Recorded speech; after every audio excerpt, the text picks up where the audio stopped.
Hello, everyone, and welcome to Day 6 of the NASPA Tournament of Champions presented by Scrabble GO. This is our second semifinal matchup, and I'm here today with expert Matt Kanik. Matt, how are you doing?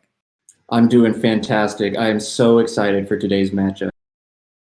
Yeah, this should be an excellent one with two players who I don't think have ever played before. I should have looked this up, I guess, but we are going to see Austin Shin against Jackson Smiley.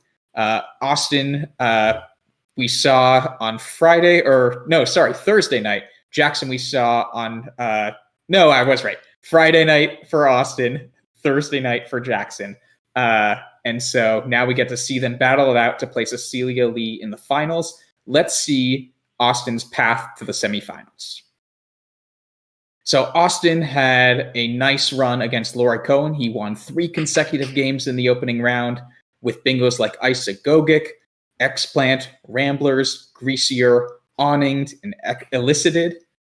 He also demonstrated excellent board vision. He made a play of Kidnap, hooking HOW to make DHOW. It was a really tough spot, and we can expect that sort of excellent board vision throughout this match.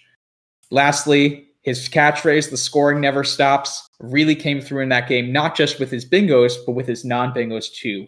He had Quoted for 72, Azo for 70 points, Yogism for 64, and the list goes on. Matt, what are you going to be looking for from Austin today? I'm looking for what Austin showed us on Thursday night, just consistent, high-caliber Scrabble. It really felt like he did not miss good opportunities when they were tricky to find, when there were tactical overlaps or deceptive hooks. He found them over and over and over, and I'm looking for more consistent, very solid play from Austin going forward. So we'll see if that rings true. Let's see what Austin had to say before the tournament. I'm Austin Shin. I'm from New Orleans, Louisiana, and I love playing Scrabble tournaments because it's fun and I get to see a lot of awesome people. As a reminder, go to scrabble.zone/info to learn more about the competitive Scrabble scene. We'll see how these two competitors will play today. You could be that next person if you go to scrabble.zone/info. Now, let's move on to Austin's competitor, Jackson Smiley. So Jackson had a bit tougher of a road. He won a 3-2 nail-biter against Cesar del Solar in the opening round, with bingos of Pledger, Starting, Minerals, Cortices, Limbiest, which was a triple actually, and made it that game his one easy match, Abomasi, Thistle, Inertia, and Reposing. But beyond the bingos, we really got to see on display Jackson's tactical play. It was extremely sharp. We saw it in game 1 with an endgame sequence of Haint to set up 2 spots for the word Pox, which gave him a 3-point win. It was a crazy game. Check that out if you haven't seen it. It was a 502 to 499 final score. The other thing that Jackson really displayed was his ability to play to the board. He showed flexibility with willingness to open big spots, like we saw in the last game. He played Vow 1 spot before the triple word score, holding the last S, the only back hook in the North American dictionary for that word. And we also saw in the same game, just a few turns later, his willingness to close down the board. He played 1 tile, a U off of an N, to block all of Cesar's bingos to clinch the victory for him. Matt, what are you going to be looking for from Jackson today? I'm so excited to get to watch this matchup. Jackson is one of my favorite players to watch play over the board. He is so creative. He is so willing to be unorthodox and do things that people wouldn't even think to do, as long as he's got a reason to do it. He's willing to take those risks. He's willing to make weird plays as long as he feels he has the math or the advantage to back it up. It'll be really fun watching this matchup today. Yeah, I mean, specifically these two players who rarely, if ever, have played, they have such different styles, and it will be really interesting to see which style prevails and who gets to dictate how these games play out. With that, let's see what Jackson had to say before the tournament. My name is Jackson Smiley. I'm from Toronto, Ontario, and the reason I love playing tournaments is because of the highs and the lows. Whether it's the high of winning a tournament and feeling like you're on cloud 9, or even the low of blowing a tournament and feeling like you're a zombie. Visit scrabble.zone/info to learn more. And the comments are pointing out that I actually messed up the days of the week. Apologies. Jackson played Wednesday night. Austin played Thursday night. It's been a long week, but we're almost through the home stretch, and we're really excited to get to this game. Any final thoughts, Matt, before we turn to the players? I just look forward to a really great set. Man, I'm really hoping players because I am so excited to watch both of them. So let's go to the players now. They are ready to get underway, and let's have a bunch of great games of Scrabble. We could have 4 if someone sweeps. We could have 5, 6, or 7, though. This is the best 4 out of 7 match.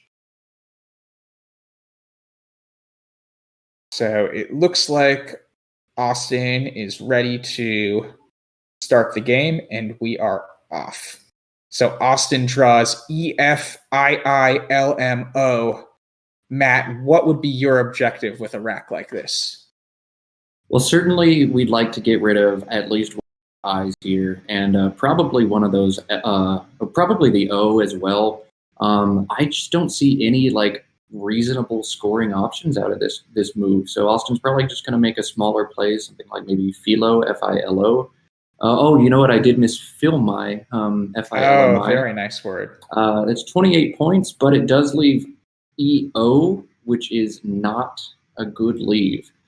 So it looks like Austin has set down FOLIE, and I'll go ahead and break it now. If you're with Austin, he is one of the top players in the entire world, but coming from the UK, he's used to playing with the international lexicon, which is a much larger set of words. Now, pretty much every word that is valid in the North American dictionary that our players are playing with today is also valid in the CSW lexicon that Austin has played. But there are many words in CSW that are not valid in TWL. So because this tournament is void, Scrabble GO tells you if your play is valid or not. I bet we're going to see a lot of that from Austin. He'll find a word that looks good, like FOLIE. He'll put it down and be told he can't play it. And I think we'll see a lot more of that. But Philmi, I think, is still a very solid play. He might end up drawing some bad letters after holding OE, and it looks like he does end up pulling a vowel-heavy rack. But it's 28 points. I think that's a play he's got to make there. Yeah, the points really do matter there. Unlike whose line is it anyway, I guess. But Jackson looks like he might be trying Batemint now. I don't think that's valid, but it is not. So he will take that back. He may see the double-double of ambient. That would not be a bingo, but as a reminder, a double-double hits 2 double word scores, making it ×4 instead of just ×2. So that would be 44 points. It would be an excellent play. One other thing to add to Matt's point about trying words, you can see when words highlight in green, that means they are playable on Scrabble GO. If it is red, it is not playable. So we actually saw last night a subword that the player was going to play. Jason Keller was going to play Toodles, and he saw Oodles was valid and decided to go with that because he thought, oh, that actually might be even better. So there definitely is some psychological things that could be going on with just visually how valid words display in the app. And so Jackson does find ambient, and he picks up a blank with it, so he will almost definitely have a bingo next turn. I see turnover through the end, for instance, but we have Austin's turn to deal with first. Yes, Jackson's going to have a lot of available next turn. He'll certainly be. Jackson was probably bummed set up his rack. He was looking for abetment. He needed an E to hit that word. He also possibly had abutment if Austin had put out a U. So kind of a bummer for Jackson that the only vowel he got to play through was an I when 2 of the vowels available would have given him a bingo. And ironically, Austin did leave an E on his rack. And if he had made the play he wanted to, fully, F-O-L-I-E, Jackson would have hit the E that he needed. But ambient's still fine, 44 on your first play, and then picking up a blank. Jackson is in pretty good shape early on in this game, but Austin does have a nice bailout play. He picked up 5 vowels on this next turn, but hoodie, making HM and OI, looks like a very good play for him. And it looks like he's going to try another CSW word. Yeah, Hoid, H-O-I-E-D, which is not valid in TWL. I did say we'd be seeing probably a lot of that from Austin. And it has to be pretty frustrating for Austin having these plays that look really good and then being told, oh, you're not allowed to make that play. So I wonder how that's going to affect the psychology for him.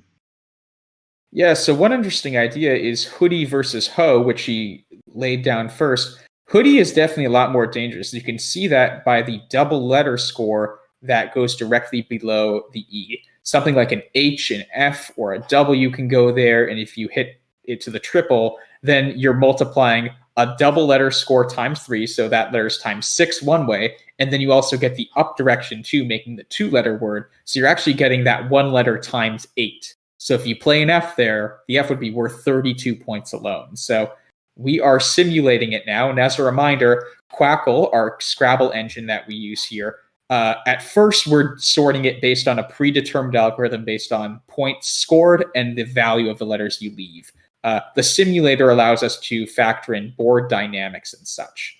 So it looks like he's now going back to hoe, and it's really close in the simulation. Matt, which of those two would you prefer? This is such an interesting turn, and you can see that the points apart. Originally, it had them 8 points apart before factoring in the defense, but that just shows you how terrible hoodie is defensively. 6 points worse just based on the big spot it opens up and the floaters it gives Jackson to bingo through. I tend to be a defensive-oriented player. I still would have chosen to play hoodie there, actually. Just because I'm really afraid of the vowels that I held after HOE. DEIO looks like you're going to draw into trouble pretty often. And maybe Austin can get out of this one. He's drawn Ejido, EJIDO, but that's still going to leave him with EI, and he's going to be stuck with these vowels. So I wasn't a huge fan of Philmy. I think he had to make it given what he had. And I don't really like Ho because you just get caught up in these vowels, and vowels limit your scoring options. They only score 1 point. Maybe he'll come back to regret this play, but maybe not. I bet Jackson would have had at least one double-double available through hoodie. So there we go, seeing the defensive merits of a play like HOE. Yeah, it's definitely a tough one. I mean, he's also holding the D, which is a back hook to hoe. As a reminder, when we say hook, we mean one letter that can go either before the word, that's a front hook. So an S for shoe would be a front hook to hoe if it does play on this board. And in this case, the back hooks are much more reasonable. So it can take an S, it could take a D. Can it take an R as well? I forget that one. Is hoer a word? It is valid. So 3 back hooks. Looks like Jackson is trying. Oh, he knows Phil Mize is valid. Very nice. Is Phil Mick also a word? I was wondering about that one too. It is, yes. So 2 back hooks there. It's a word that looks like it might take no hooks, but it actually takes 2. And Jackson is looking for different options. He finds Re-Strove and Phil Mize for 72 points. It looks like he had available higher scoring options like Evertor, but you don't want to make that play. It's at J1. It plays down, making hoer with the last R, but it would open a triple. Would put an E in the third spot in that triple line, and that's just not a thing you want to do if you can avoid it. So I think Jackson very happy to sacrifice 4 points in order to avoid giving Austin a massive spot. Meanwhile, Austin has drawn another bingo rack. He's drawn Sinuate and Aunties. So it looks like Jackson might just run away with this one. Well, the key is he's going to put another letter in the triple lane. As Matt explained, that's a very dangerous spot, possibly. He could play Aunties, making Hose and Ray. So that could come down, and if Austin picks up the right tiles after a play like a Jito, it could be a lot more favorable for Austin than seems right now. And he draws Wrinkle, so we'll see. Oh, wow. So we're just drawing bingos left, right, and center. Oh, he's looking at Restroven as a hook and Restroves, but he might have to play Aunties, making those 2 words of Ray and Hose. Are you seeing any other bingos here, Matt? I see very poor options through the R and Restrove. He could play Urinates or Urinites, but that puts an S in a triple line, which is probably even worse, and those options score significantly worse. So I think in this situation, Jackson's going to have no choice but to play Aunties, making RE and Hose, and putting that A in the triple line. Yeah, so he's putting the word down now. That will give him a very nice lead. He's already up 116 to 85, a 31-point lead. By adding 72 more will only increase it to an over 100-point lead. So it is 188 to 85. we'll see if Austin can play a bingo here. I haven't looked intensely yet. Are you seeing anything? He has Wrinkler through the R in Restrove, of course. which I believe is valid. But that's going to open up another triple line. And this board is just going to be very open, at least for the short term. It looks like once those triples get hit, we're actually going to have a very closed board because Restrove has no back hooks, and we can't overlap the V down at the bottom of Restrove to play down to that triple. But so I believe... I don't want to interrupt, but it looks like the engine does not have Wrinkler as a word, so I'm wondering if that's invalid. It must be invalid then. I am for that. No, it's okay. The stream has seen me make these mistakes plenty of times. It's definitely hard to know all the words. I mean, for commentators, it's one thing. For players, it's an even tougher thing. So some of these players definitely might feel a lot of the pressure being off that they can try things like Wrinkler just to make sure. But yeah, that would definitely change things a bit for evaluating this turn. Although, as you're seeing a lot of the top plays suggested by the engine, the A that Jackson gave Austin does allow for a lot of scoring in that sort of scoring never stops way Austin likes to play. So this is, I'm personally impressed by trying to lay down Wrinkler. Like, you know, it's free to check, and it's impressive flex of word knowledge to not even consider putting that word down just to test if it's good. This means he's studied it before or looked it up before and is very confident in his knowledge. So it looks like he's trying some other things through the A now. Warlike seems to be Quackle's best option, and that's what he's going to end up finding and probably playing. Yeah, it looks really solid here, but it will be tough to get bingos down unless it's through the 8 lanes, through the N and T of Aunties or through the ROVE of Restrove. Those are going to be the most likely spots for bingos, so I think Austin realizes just score a bunch now, get it to within a bingo, and if you can keep scoring like this, you don't even need the bingo. So it makes a lot of sense to me, and he pulled, and if you're drawing 6 tiles, it's a pretty good pull he got. And is ecotonal a word, actually? Because if it is, you'd have that for the T. Yeah, ecotonal is valid, so he's drawn that. I think there's probably other bingo, but I don't see another N, probably not with that R either. But ecotonal is available. I'm not sure what Jackson's going to be able to do about that. Where do you think he's going to play this rack? What options do you see, Morris? Yeah, this is a really tough one. I doubt he's going to play there either. I'm not seeing anything really through that T. So he could do something like Uzi through the O and Restrove if he wants to start keeping good bingo letters. I'm actually not seeing a big... Oh, Zoom is available too. So Zoom might be worth more points there. But yeah, it looks like through the T, I'm not seeing much. It looks like he's kind of drawing dead there. Yeah, so you can see on Quackle, Jackson has many options right-hand column at the valuation. They're all within about 2 or 3 points. And these are some of the toughest turns in Scrabble because they can really dictate the flow of the game. One of the options for Jackson is Azo down at the bottom, making AE and Restrove. That's going to open up the board quite a bit. And it's going to hold IPRY, which is a lead that could end very well or could end very poorly for you. There's a play like Apiary over here, which looks like Jackson's considering. That looks like a really solid option because it sets up AZO on top, making ZA and OP if Jackson pulls another A. And you can look at Quackle, it says there are 6 unseen A's, so his chances are decent of pulling that. But Apiary takes, the J is out. Apiary takes a front J, but it's already been played, so he doesn't have to worry about that. Many different things Jackson can consider doing here. I think Apiary is a really fun and creative idea, and given what Jackson has shown us already about thinking down the road, what are the options I can pull, and how worthy are those options of fishing for? I'd be surprised if he doesn't play that. What do you think, Morris? The one play to monitor on here is Zonery, because that would be the one play that could block ecotonal. Through the N in Aunties, that could be the big swing. But again, Apiary has a lot of merits if you don't know what Austin's rack is. So Apiary looks good from Jackson's perspective, but if he somehow thinks that that area of the board is risky enough, zonery would be an excellent play. You can see Austin has a ranged ecotonal rack. He certainly sees it. It even puts that C on the double letter score, so that's a bingo that's going to score quite a few points for him if he's able to get it down.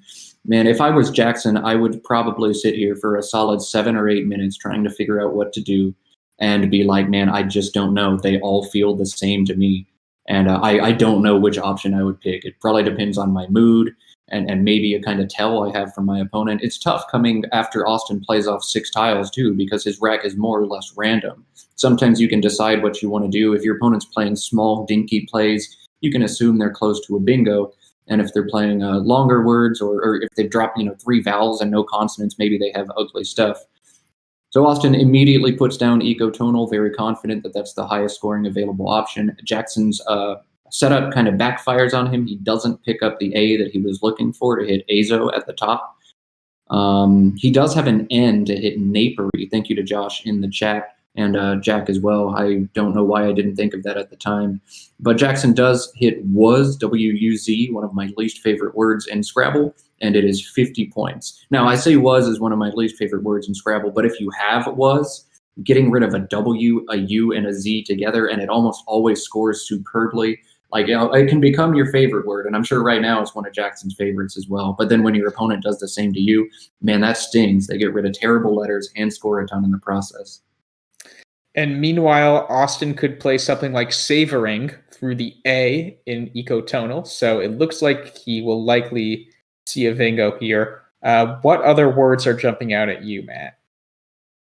Wow, lots of options right now. You can see he's down the he's checking Japer, what threats exist. Oh, and papery as well. Wow. I have to look up the hooks on apiary now. That's cool. Wow. And Jackson has a P right now. Wow. Fun stuff. I don't know. Austin has a lot of potential with this rack. Usually VOG together is not something you're thrilled about, but throw in an R, S, and a blank, and you've got a lot more synergy. Quackle says, really, there's just savoring available, but it's so difficult to know that as a player over the board. So I think we'll see Austin spend just a little bit of time here looking to see if there's anything better that he wants to do. Yeah, I guess one question is, though, even though savoring in the other spot is 11 fewer points, is it worth it to block that lane now that Austin knows there are 3 front hooks to apiary? Absolutely not. Okay, interesting. Austin is down by enough. Even if he can go down, it's going to be high game, but it'll be Jackson's turn. So still advantage Jackson. You can't play defense when you're losing. That's an insane strategy, especially in a situation like this. This is a best of 7 matchup. Spread doesn't matter. Austin is certainly going to grab the points here. I would be mind blown if he doesn't. Yeah, I think that's the right idea. The one other thing this does, though, is this savoring does allow for potential big triple plays back as he starts laying it down. You can see it slots an I in the triple lane, and that could be conducive to a lot of high point consonants going in that hefty double letter score. So it could be a big spot, but yeah, it's 11 more points than the other spot. I think you just have to hope for the best.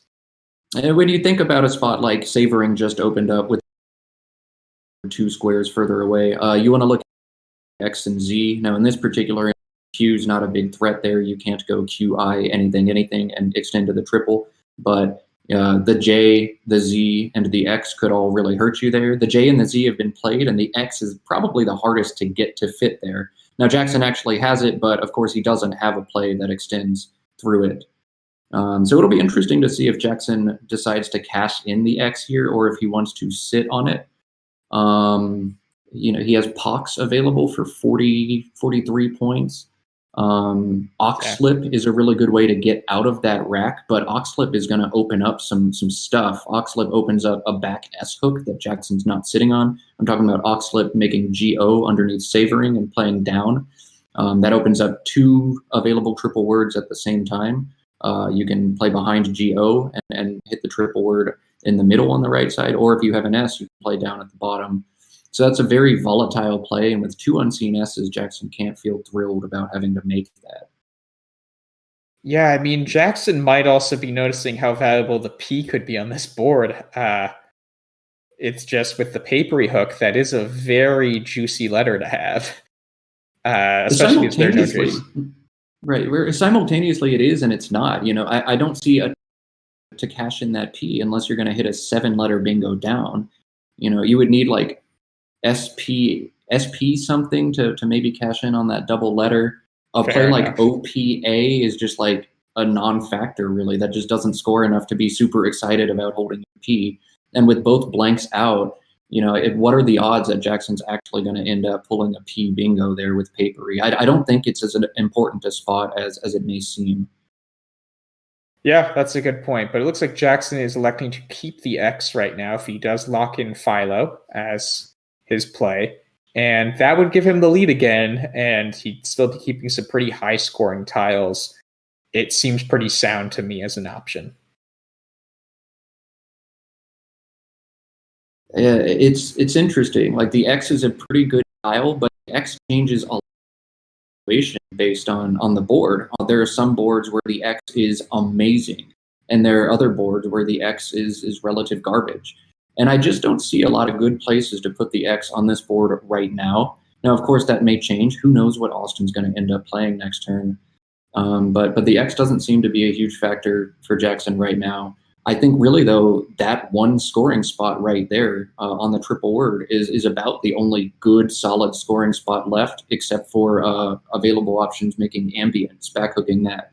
So, Jackson probably wants to knock out that spot, and he doesn't have a lot of good choices to do that.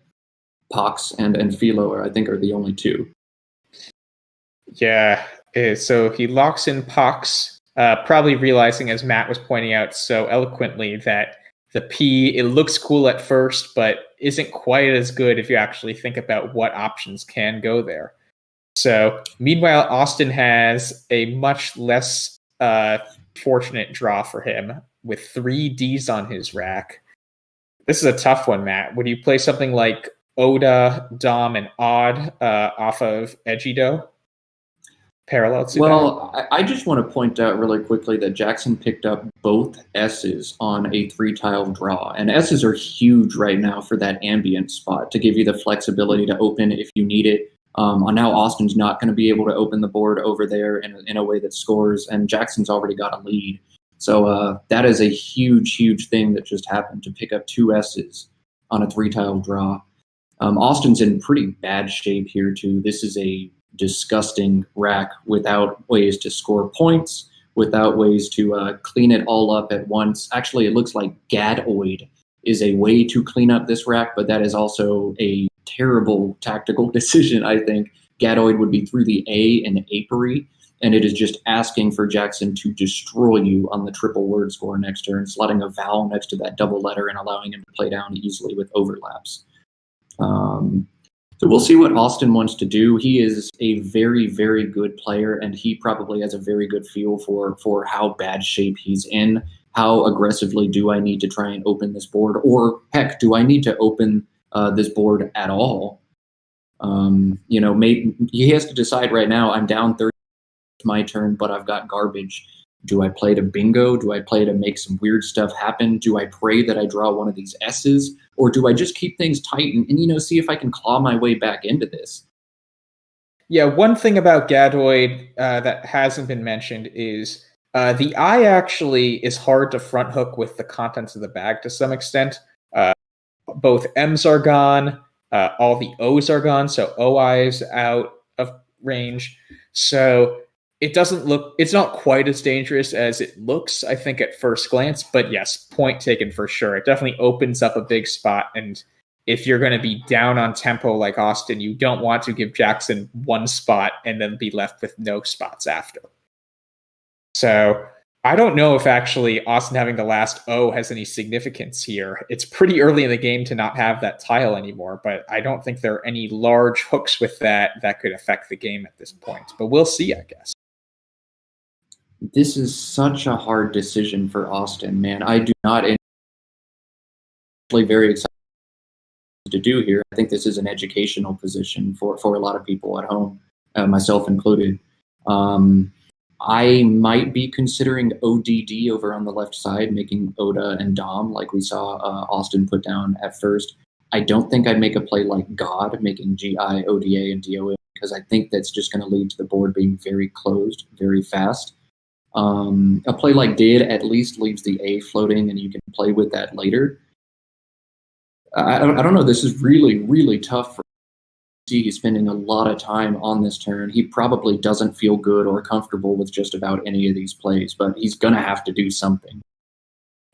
Yeah, and so I wonder, one outside option that he could be thinking about is he keeps the O and the D to possibly play through the XI, because oxid is a word and oxide and oxids are both words. So he might like keeping the O here also for that reason and playing the I instead. And he does draw into oxide, which will score a lot for him next turn and open another pretty good bingo lane that he needs right now. That's a very good point. And oh no. Oh, Jackson's got both S's and he sets down Ixia for 11. It's going to be tough for Austin to deal with that spot. This is what I said earlier. Jackson is such a creative player. Very few people could see something like that. So I don't know if Jackson's just going to play Ixia for 11. He could play Ixias as well, but that S is a really dangerous tile for Austin to bingo from. And if you're Jackson, you're in the driver's seat in this game for sure right now. You don't want to give Austin an S to bingo from. Little known fact maybe, but I think more words start with the letter S than any other word or any other letter in the dictionary. So despite the fact that you think, a lot of words are going to end in S, no, a lot of words start with S too. It's very dangerous. I bet Jackson does play Ixia here. And oh man, this is why Jackson Smiley is such a fun player to watch. Yeah, if we could add that to the simulation, that would be really good. Just because this looks like right now it's considering plays that score a bit more. Again,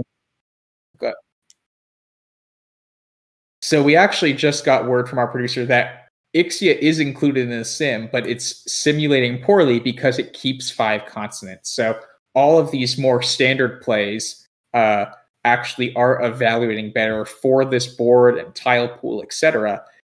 So it looks like Jackson rightfully deduced that. That's why he's not playing Ixia right now. But it's such a creative idea. And as Matt mentioned, this is why we love watching Jackson. I will point out that the unseen pool right now, there's 27 in the bag, and 13 of those are vowels. So for Jackson to miss a vowel twice, I think it's less than a 25% proposition. He'll probably draw at least one. But when you're in the driver's seat, is that a risk you take? It's a really cool option. But, like 25% chance to be royally screwed on your next turn, I don't know that that's a thing you want to do. Yeah, this is... He has a lot of ways he can go here. I mean, I'm surprised that Fails is simulating so well, just because it opens a few lanes that would be really annoying if your opponent had something there. I like this idea a lot from Jackson to close down that key spot while keeping both S's. This seems like a really solid idea to me, playing Annal and Napery. So that's what Jackson's going to do. He's going to take the low risk, low variance play. I still think, Jackson for considering and thinking about Ixia there, and probably hats off to him for not choosing to play it as well. There's really cool stuff going on. Another scary thing about Ixia is it telegraphs super clearly to Austin, I have the last 2 S's. And when I think this game is really going to come down to who can hit that spot with ambience, giving Austin the knowledge that, well, I have it and you'll never draw it is huge, because Austin may play through a lot of this game thinking, well, if I get it, then this can happen. So Austin comes down with Oxide, and we've got a tie game on our hands. Or Jackson's 10 up point, 10. 10-point, yeah. 10-point game, Jackson's turn, but Jackson, again, holding the stuff he needs for ambient. So he's going to have to decide, when do I pull the trigger on this? Do I cash it right now with, oh my goodness, Unwarlike? Warlike? That is a thing you would never, ever, ever try in a tournament. But hey, this is a void tournament. This is territory. I think it might be the first major void tournament we've had. Oh man, I would love to see Jackson try that, and I would love. We need Eric Tran here, honestly. Yeah, we need Eric Tran super badly right now. Oh my goodness, Unwarlike. Yeah, wow. So yeah, like I think that was on no one's radar, especially not Austin's when he played it. So we need to make a note of that for post. I want to ask both of these players if they ever, even thought about that situation. I know some of the elite players, and these two players are absolutely elite. Some do study nines, some study extensions, but with a U and a W and a K, like I really wonder if either of these players know that word. Yeah, it is a really weird one, just because unwar isn't a word, so you would never think. You never think to add like after that, unless it means something completely separate from like warlike. But I'm guessing, yeah, it's a very strange word like that. So he plays the more human option of fangs, and even though he keeps a U, he draws the Q. So that could be very key for him coming up here. And it looks like Austin's going to be trying a non-NWL word. Right. So Austin's got to be frustrated if that word isn't Collins. That's an amazing option that makes it. Instead, he's sitting there thinking, man, now what do I do? It's got to be frustrating to the psychology. And I bet over the course of 7 games, as we see Austin continue not having good plays available to him, if it messes with his head, if he starts to get frustrated. I think Jackson is super relieved to pick up the Q here, because I think that one of the biggest drawbacks about Fangs is if Austin has a QUA play, that would score at least 68 points. And Jackson, that's one of the only ways he loses this game, that or a bingo through the E, or maybe through the F or the A that Jackson's up. So Jackson has to be feeling pretty relieved that he knows now Austin doesn't have it, and that Jackson, is going to have some decent options with the Q. Yeah, so if we could cut to the tile pool from Austin's perspective, that would be great. So there are 8 tiles in the bag. When you see 15 unseen, that means 7 are on Jackson's rack, and the other 8 are in the bag. So we know specifically that most of the tiles here that are consonants are in the bag rather than on Jackson's rack. Jackson only has the Q and the S on his rack of the consonants. So he's looking into a lot of nice letters. The R is a great letter for him. Specifically, I guess the R and the H, if he could somehow get rid of the B, G, and Y this turn, although that looks a bit tough. I guess he could play Gaby through the A and Fangs. That could be an option there. Yeah, this is tricky for Austin. One thing he needs to be thinking about for sure is the Q. How much trouble am I in if I draw it? And how much trouble am I in if Jackson has it? Another thing he wants to be thinking about right now is that unseen pool. There are 8 vowels and 7 consonants in it. So he needs to be careful about what he does, and underdog territory right now. So he needs to be thinking like, probably the only way I win this game is if Jackson has something bad. So what should I be hoping for? What's left for me if Jackson has that? And how do I win this game? Austin makes what I think is a really good play, scores a lot of points with Signet, and we'll see what he picks up. He picks up Bateau as a 7-letter bingo, BATTEAU, but I think this board is too shut down to be able to put that anywhere. Yeah, although he did give himself a nice spot for the B. I guess he could play BA next turn. BAA, that is. That's going to be one of the higher scoring spots in this board, but it might not be enough to win here. Austin is down by 18. Jackson leads 381 to 363, and there are 3 in the bag left. So if we could see from Jackson's perspective what the pool is.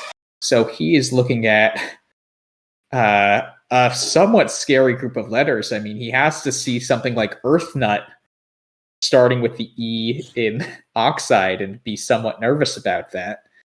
And it looks like he's trying Disc.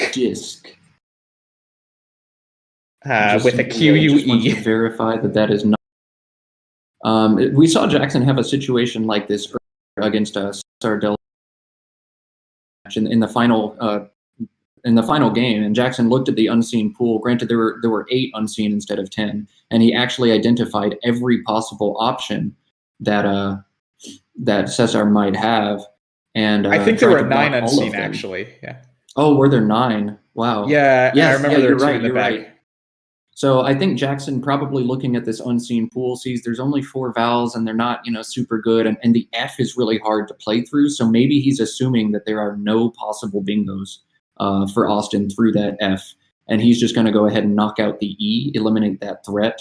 It looks like he's choosing to hold AIQUS. So I bet, knowing Jackson, that leaves him with a nice play that he feels he can score a lot of points with next turn. Or maybe he holds QIS and signets, and he also holds the U just in case. I'm not sure why he would play GEE over GAE. I guess the A goes a little bit to the Q than the E does. Well, he's setting up AG to make Aqua if he draws one of the last 2 A's. That could definitely be in the cards if QIS is blocked. Chad points out a T pulls Diquat from the D for about 75 points. This is why I love watching Jackson play Scrabble, man. He is so smart. He's so good at noticing all of these things, and he does it so fast. That's what's really impressive about Jackson. I think G is such a cool play. I mean, knowing what we know about Austin's rack and Jackson's rack, he's got this game in the bag, but Jackson certainly doesn't know that. That E is very threatening. And, oh my goodness, Okay, he also sees a G at the top. Wow. So he's got a lot of options. He picks That's amazing. G instead. I guess maybe he's done the math and he figures even in the worst case scenario, if Austin has Earth Nut or something. No, he'll lose. That emptied the bag. Oh, he emptied the bag. So he's just taking a shot. He's, okay, I just hope he doesn't have. Yeah, for whatever reason. That would also be a great thing to ask about them after the game or after, I guess, this match. Just what was your thought process there? Because he just had to realize that whatever opportunities he's limiting by playing G, the can of worms it opens of what Austin could have after that could be just bad enough that play AG, and as long as he doesn't have a bingo, or as long as Austin doesn't have a bingo, that is, Jackson's going to win. Yeah, I'm not totally sure I agree with this play of a G. I guess one thing that's scary about GE is it does leave 1 in the bag and Austin's able to fish, but I don't see a good way for Austin to open a line to bingo through. So I actually think Jackson maybe gave away a couple points of win percentage with that play to maximize his spread, which is strange. A G makes sense in a tournament where spread matters. But here, spread doesn't matter at all unless there's a tie.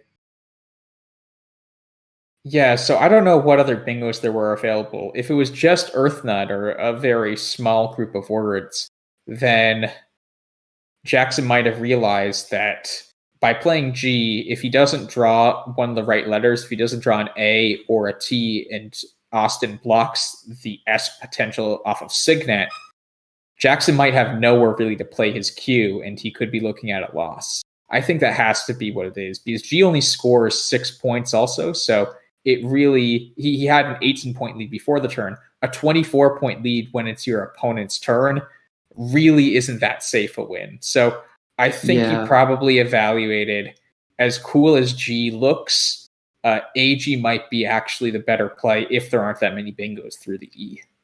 That's at least what I would deduce from that.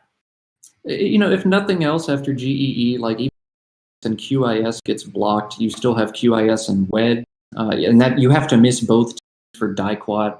We'll ask him about it in the post-game interview, but that was certainly interesting. And again, I just want to emphasize how creative and fun a player Jackson is for noticing these options. And there are some people who, when they see cool stuff, don't just play it because it looks cool. And Jackson actually goes through and calculates, how likely is this that I lose? How likely is this to pay off for me? Is it worth the investment? Just very impressive player. And of course, hats off to Austin too. He's made some fantastic plays this game. While it hasn't worked out for him, a word like signet is so hard to see. A play like signet through that N too. And I said earlier on, like, Austin is Mr. Automatic. He just finds really good stuff very consistently. We saw him make really impressive plays in his first round game, and he's made some really impressive plays in this game as well.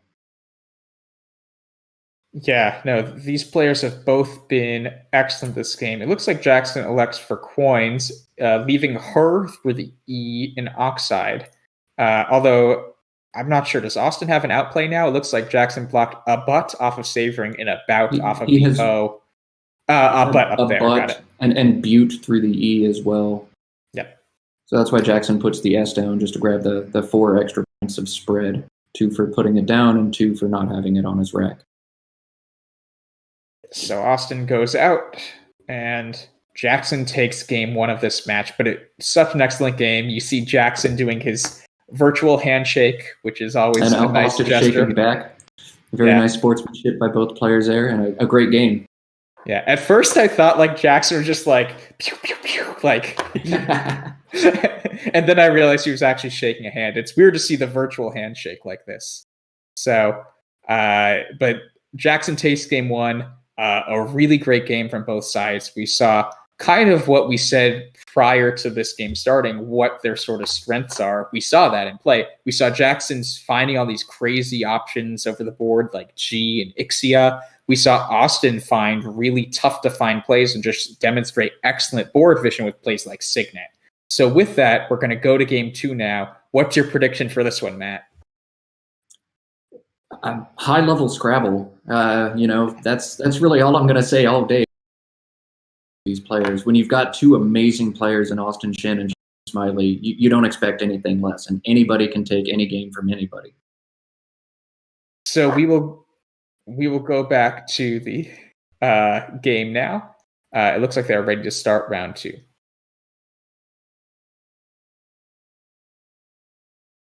So Jackson gives the thumbs up because our producer relayed to start the game. And Jackson is holding a bunch of O's. He's holding MNOOORT. I always need to make sure I say the right number of O's in those sorts of situations. So it looks like he has Moronto set up on his rack, maybe homage to Toronto, or just Moron and then TO. But Jackson is from Toronto. And it looks like he's going to elect to play Moron. Oh, maybe something else? Okay, so he's looking at Monto first. Monto, which is exactly what popped into my head too. Fun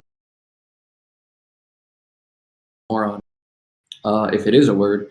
And the reason it's better than Moron is because Monto wouldn't slot an O next to that double letter score. If you can avoid it on the first turn, you try to avoid slotting a vowel next to those double letter squares. It's not the end of the world if you have to, but it's a point or 2 that you don't want to give your opponents. It's easy to overlap them for a lot of points with the consonant. I don't see anything other than Moron really for Motor's the other one. Okay, yeah. You just decide if you want to hold a T or an N. Yeah. Although I don't know if there are any 3-letter extensions to motor. I feel like there could be something interesting there. Oh, interesting. He looks like he might be doing something completely different. Of Moo, keeping a more bingo-friendly leaf, but scoring a lot less.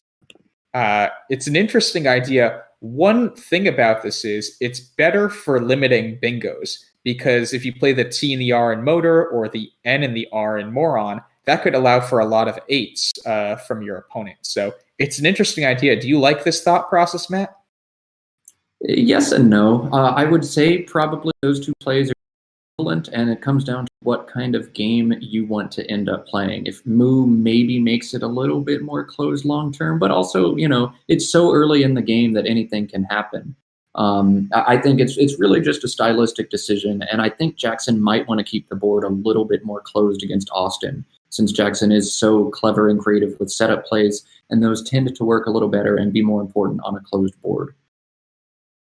So with Austin's situation here, when you have this rack, 5 vowels, but you've got a 4 vowel 6, you're probably going to play the 4 vowel 6. So I think he's going to put hoagie down. It's just a matter of where you put it to maximize your points. So would you put it to the left of Moo or the right of Moo is the question. You really could go either way here.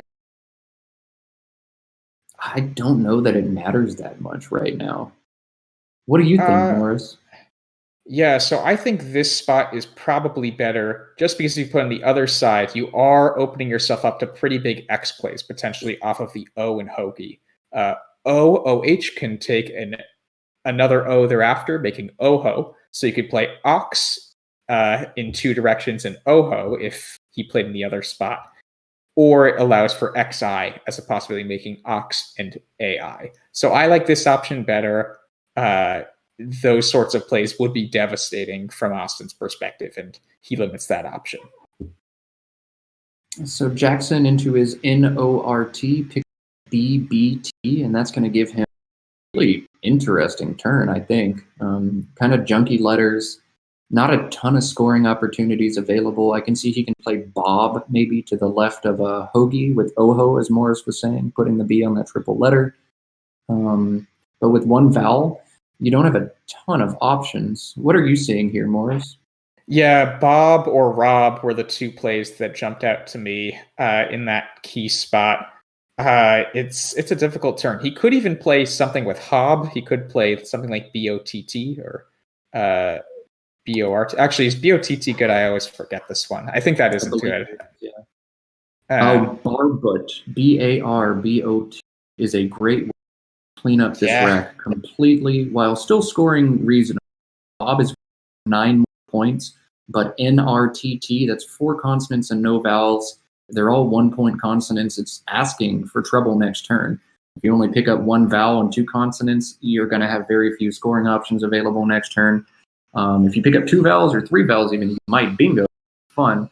But I think just the downside is too bad with a lead like NRTT to justify the extra 9 points. So Jackson plays Barbot. It does open up a big spot to score a lot of points on that triple letter with an overlap, but Austin is not going to be able to score big points with only 1-pointer letters. Yeah, and this is the kind of rack, if you don't have a bingo, you're going to score very little here. And so Austin has Inian set up. I'm wondering if he's thinking about playing that directly below Barbot, making BI on and TI, as in the musical note, Tito. It looks like that's coming down now. It looks like he's opting for Inia instead of Inian. I think I would slightly prefer Inia normally, but maybe Austin's seeing the amount of O's already played and considering that it's less likely he gets 2 O's than 2 A's here. It's definitely close, though. I think either has reason behind it. I think it's more a factor of Inia has back and Inian does. He takes the back S. So maybe he's thinking about that. I don't think, the O is a pretty bad tile. I don't think he's, excited to hold on to it with a play like Inia. I think it's more the defensive considerations. But racks like this that Austin have, they're some of the most important to learn how to play in Scrabble. I think a lot of people would be tempted to fish in this situation and just play off like ION somewhere. But Austin, I think, is doing what's the best thing to do here and play just a little bit longer. AINR, it looks bingo prone and promising, but if you don't draw bingo, you're in trouble again. You'll have just like the one Austin had, and you'll be stuck scoring 14 again the next turn. So I think he did the right thing. And of course, it's Austin Shin. He's probably going to do the right thing. He's an excellent Scrabble player. But for those at home, I think we should be taking notes and learning from how Austin's played that position. Yeah, and just to let people know, Inia is actually the plural of Inian, but Inian has 2 ways to pluralize. It could do the back S, as Matt was saying, or be Inia. So it's just kind of funny.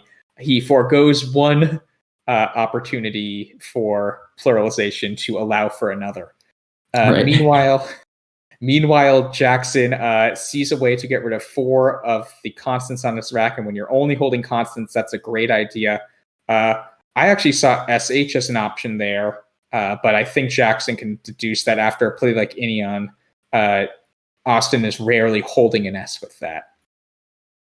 Yes, I think that's correct. Now, Austin has drawn tiles.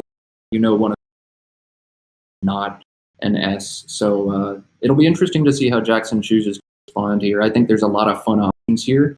I'm most drawn to what the sim is drawn to, ferns, Firns, through the I in hoagie, making BIN and ONS. HST has some very solid synergy together. Those letters just feel really nice and natural, making a bunch of different words together, SHTH. So I'd be most drawn to a play like that. Now, SH does score 28 juicy points, but it does hold 5 consonants and no vowels. Jackson, you can see he was thinking about playing a shift instead.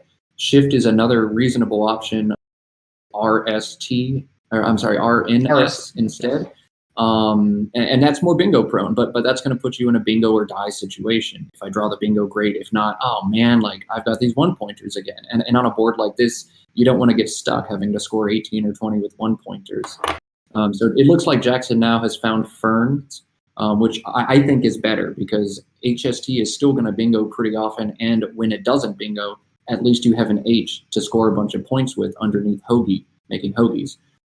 So I think this is a great option for Jackson. I think this is the play he should make. What about you, Morris? How do you feel? I'm wondering if it's worth it to play the S. I know it's keeping 4 consonants, but the S, like relative to basically any other tile on this board, is so much better, especially if you don't play the S here. Because Inyan takes a back S, hoagie takes a back S, and then Bin would also take a back S if you don't play the S here. And HO takes a back S. It just feels like this board, the S has so many spots, and so few other letters do. I'm wondering if it makes... No, that's a great point. Don't forget about SHO, which could be a big factor as well. Sorry, it's a front S too, HO. I must have misspoke there. Okay. Yeah. So it just feels to me like the S is such a good tile here. The advantage of playing the S is HST is much superior to HSST, especially because you just need some vowels and you want to maximize your opportunities for that. But I still would really have to think about the value of the S for 4 more points there. I'm not sure it's only worth 4 in that situation.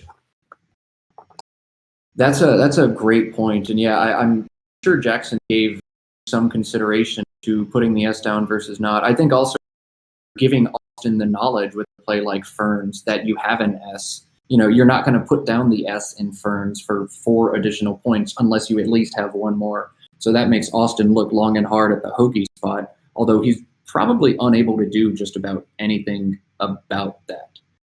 So, with the inability to block hoagies, I think it's fine to put down the S as well. But, fun decision to make. It looks like we might have lost Austin for just a couple minutes. He's on his way back. Just bear with us for 30 seconds or so, and we should have Austin back online shortly. Yeah. So meanwhile, while we are figuring that out, just a reminder, at the bottom of the screen, you can see the QR code. If you scan your phone to that now, you can download Scrabble GO immediately. If you want to be able to play Scrabble on your phone, Scrabble GO is the phone app for you. This tournament is brought to you by the North American Scrabble Players Association. If you want to get involved in the tournament scene, make plays like Ferns or Fern, depending on your style, you can visit scrabble.zone/info to learn more. Finally, we are playing this tournament for 2 charities, the NASPA Foundation for Youth Literacy and Dolly Parton's Imagination Library. The NASPA Foundation for Youth Literacy works to foster literacy, mathematics, strategic ability, and fair play among students through the facilitation organization of word gameplay. And Dolly Parton's Imagination Library is a book gifting program that mails free, high-quality books to children from birth until they begin school, no matter their family's income. They're both great causes. We'll put some links in the chat so you can possibly donate if you have the means today. Otherwise, what are you going to be looking for, Matt, in these next few turns? Well, this is a game that can go almost any direction. It'll be very exciting. If he's able to bingo shortly, play with hoagies, he could be at a huge advantage. But, the thing about Scrabble is pretty much anybody can draw a bingo and just completely change the scope of the game. So we'll just have to see. Hopefully we get an entertaining one. And again, I can't enough. I really want to see 6 or 7 games out of this series. These players are so fun to watch. They're so good at what they do. And I think this is a great opportunity for all of us to learn. For those of you at home who are interested in trying out Tournament Scrabble, maybe have never played at a club or at a tournament level before, I do want to point out that not every player you will encounter at a tournament is Jackson Smiley or Austin Shin. Tournaments are organized with divisions. There are expert divisions, intermediate divisions, novice divisions, lots of fun, friendly people to play at any level. And honestly, the best thing about Tournament Scrabble is it gives you an excuse to go to a city you normally wouldn't go to and spend a weekend at a hotel and eating out at restaurants and geeking out with a bunch of nerds who love words just as much as you. If you're thinking about trying out Tournament Scrabble, I would heavily, heavily recommend you make the investment. Don't be scared by what you see today. Maybe one day you can be one of these players as well. But, you know, I just love hanging out with people and meeting other word nerds. Yeah, and just to reiterate, not only will you not start out in expert divisions, all of these experts that you see play here and us, the commentators, we all started out at the bottom too and just got more and more invested in it, got more and more hooked. We didn't start out with some godlike ability to know all these words. We just have studied over time. We've ground through that, and just because we've really liked the game so much. So if you're seeing these players and feeling like I could never be that, don't count yourself out. If you start playing, it just takes a little bit every day, and you can get to a pretty far spot pretty quickly. I lost my first 12 games at club. I lost my first 7 games in a tournament. You know, you pick it up. You pick it up quickly, and it's fun. It really is. So it looks like Austin is ready now, so we will cut back to the game. Thank you for your patience. Oh, I'm sorry. I misheard our producer. We only need 1 minute. So we will quickly go to the bracket now just to recap what's happened so far and what to expect for tomorrow. So we have seen 4 quarterfinal matches. We saw Cecilia Lee, Jason Keller, Jackson Smiley, and Austin Shin advance to the next round. And then yesterday, we saw Cecilia advance further. Cecilia has had an excellent tournament. She swept Eric 3-0 in the first round and had a decisive 4-1 victory against Jason. Going 7-1 against those two players is not an easy feat at all, and really just speaks to how great a player she is and how great she's been playing in this tournament. Matt, what have been your impressions of Cecilia thus far? She has been very impressive so far this tournament. She's taken some really interesting risks that have paid off for her. She's just played very consistently and very solidly. When you're able to 3-0 Eric Tran, the defending Canadian champion, who is one of my favorite players to watch as well, you know, you must be doing something right. And then to go 4-1 against Jason Keller, who's another excellent player. You know, she's done a lot of the right stuff to make it to the finals. And it'll be really interesting to watch either Jackson or Austin take her on tomorrow in a best-of-7 set. Yeah, so that is right. We can tune in tomorrow starting at 1 p.m. again to watch Cecilia versus the winner of today's matchup. We are now ready to resume the game. Thank you for your patience, and let's continue this awesome game. So Austin's clock is being restarted as we speak, and Jackson just played Ferns. He had all consonants last time and drew 3 vowels, so he will need to get rid of some vowels now all of a sudden, but Austin's in an interesting position here. He can infer almost definitely that Jackson was holding an S when he played Ferns, just because the S is so valuable on this board. And he has to be a bit nervous about hoagies. Matt, what would you be looking for here if you were Austin and had that knowledge? You nailed it. So, I mean, Jackson, because he played last S, and typically I'd be more inclined play WAUR exactly playing it. But because I have that extra knowledge that Jackson is going to crush the hoagies spot next turn with his second S, I would play War underneath Indian, at 13L, opening up another spot to score a lot of points on a triple word. So if Jackson plays hoagies like I bet he does, I get a triple word back and we're okay. You know, I can survive the damage. So I'm a little surprised Austin has left War there for as long as he did. I thought this was pretty straightforward. Maybe he's afraid to open triple-triple. We did watch Jackson hit a triple-triple in his last set against Cesar del Solar for 158 points, but that is not a play I would have made. Now, Austin Shin is a very good Scrabble player, so I bet he has a good reason for making the play there instead. Yeah, I wonder if it's just that when Jackson plays Ferns, he isn't only saying I have an S, but he's saying I'm holding two other consonants with that. Otherwise, Jackson would have made a higher scoring play probably. Like if he had an A, he would have played Snarf and Hoagies probably. There's a lot of options even with just one vowel. So I'm wondering if Austin's thinking, you know what, even though Jackson has an S, I think I could be fine for at least one turn just because Jackson might not have anything. Again, he had a tough set of letters probably the last time, though Jackson does get a ton of points here for Shive, and so that will give him a lead. Maybe the reason Austin elected not to play War there is because a lot of the turns, it either says I have 3 remaining consonants on my rack, but it also a lot of the time says I have 2 consonants and a blank. Because sometimes you don't want to hold 3 consonants and score 17. A lot of the time you might exchange out of that situation. So maybe Austin was afraid of Jackson's odds of having a blank and didn't want to open a triple-triple for that reason. Well, meanwhile, Blaze are coming down quickly. Austin played Bath, making a nice set of 2-letter words as well for a bunch of points, but Jackson immediately sees gratiné. I think the only bingo that played there, because interage, its anagram, does not play. So, and Austin, drew the blank. So he sees gratinade, which is a beautiful word I have missed before. And gratinade and dex scores a ton.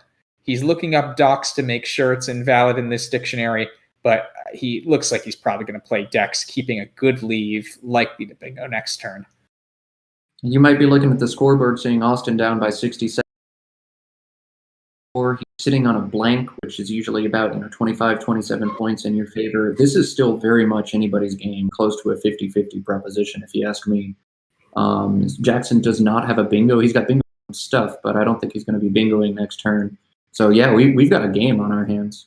Yeah, I'm wondering if he'll consider Tav through the A in gratiné, just based on how he's been playing the past few turns and past few games even. Tav would be a play that is only good if you have an S, and he has an S. And I would really love to see him play that, because Tav only takes a back S. It doesn't take any front hooks. It shuts down that dangerous triple spot he opened with the R in gratinade. So I just think that that's the sort of play, even though it scores so little, he'll be considering that a lot. Right. Only one unseen S, and the EINS leave after Tav is so juicy and good for bingoing.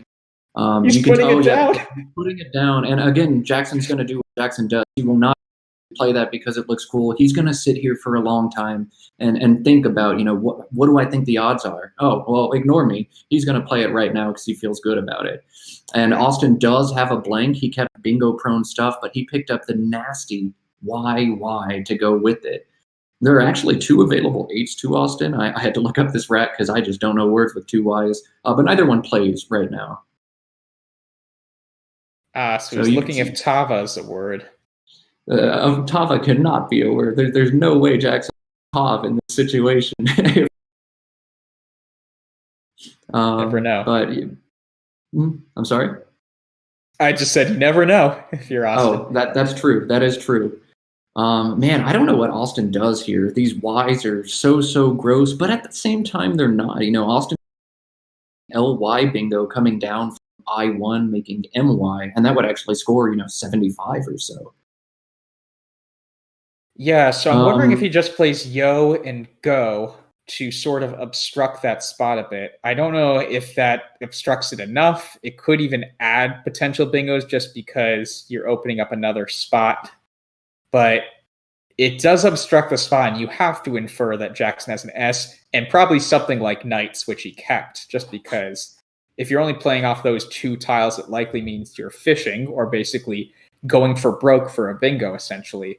So my guess is, yeah, he's considering it at least, and as Matt mentioned, LY is a very good leave on this board for bingos, given the M in Moo. It's an interesting idea. Do you like this, Matt? Seeing Jackson's rack over there, I like to play a lot. This is a really into EINT picked up ZG for zesting and Tovs for like 100 points. And if Austin doesn't block that spot, this is close to game over. It's really difficult to deal with a setup like this, especially when you don't have a lot of good blocking plays. If you want to be fully, invested in your block, you could do something like LOGY through the G. I think that does a better job of dealing with the Tovs hook. Whereas, this could allow Jackson to bingo back a lot, but then Austin wants to try and bingo back too. He's sitting on bingo prone stuff. And Jackson has to be feeling really defeated right now. He had zesting for 100 points and now he's got nothing. I don't think Yo's a super effective block, but it absolutely dealt with zesting. Yeah, so would you have played Goy instead there for a lot fewer points? I think I'd play LOGY through the G that makes sense. If I'm trying to block. Another option is just say forget about it and YE at the bottom, scoring 31 and saying fine, bingo now, or cash your S if you need to. Maybe you're going to bingo, but I'm going to score enough that maybe I can survive it.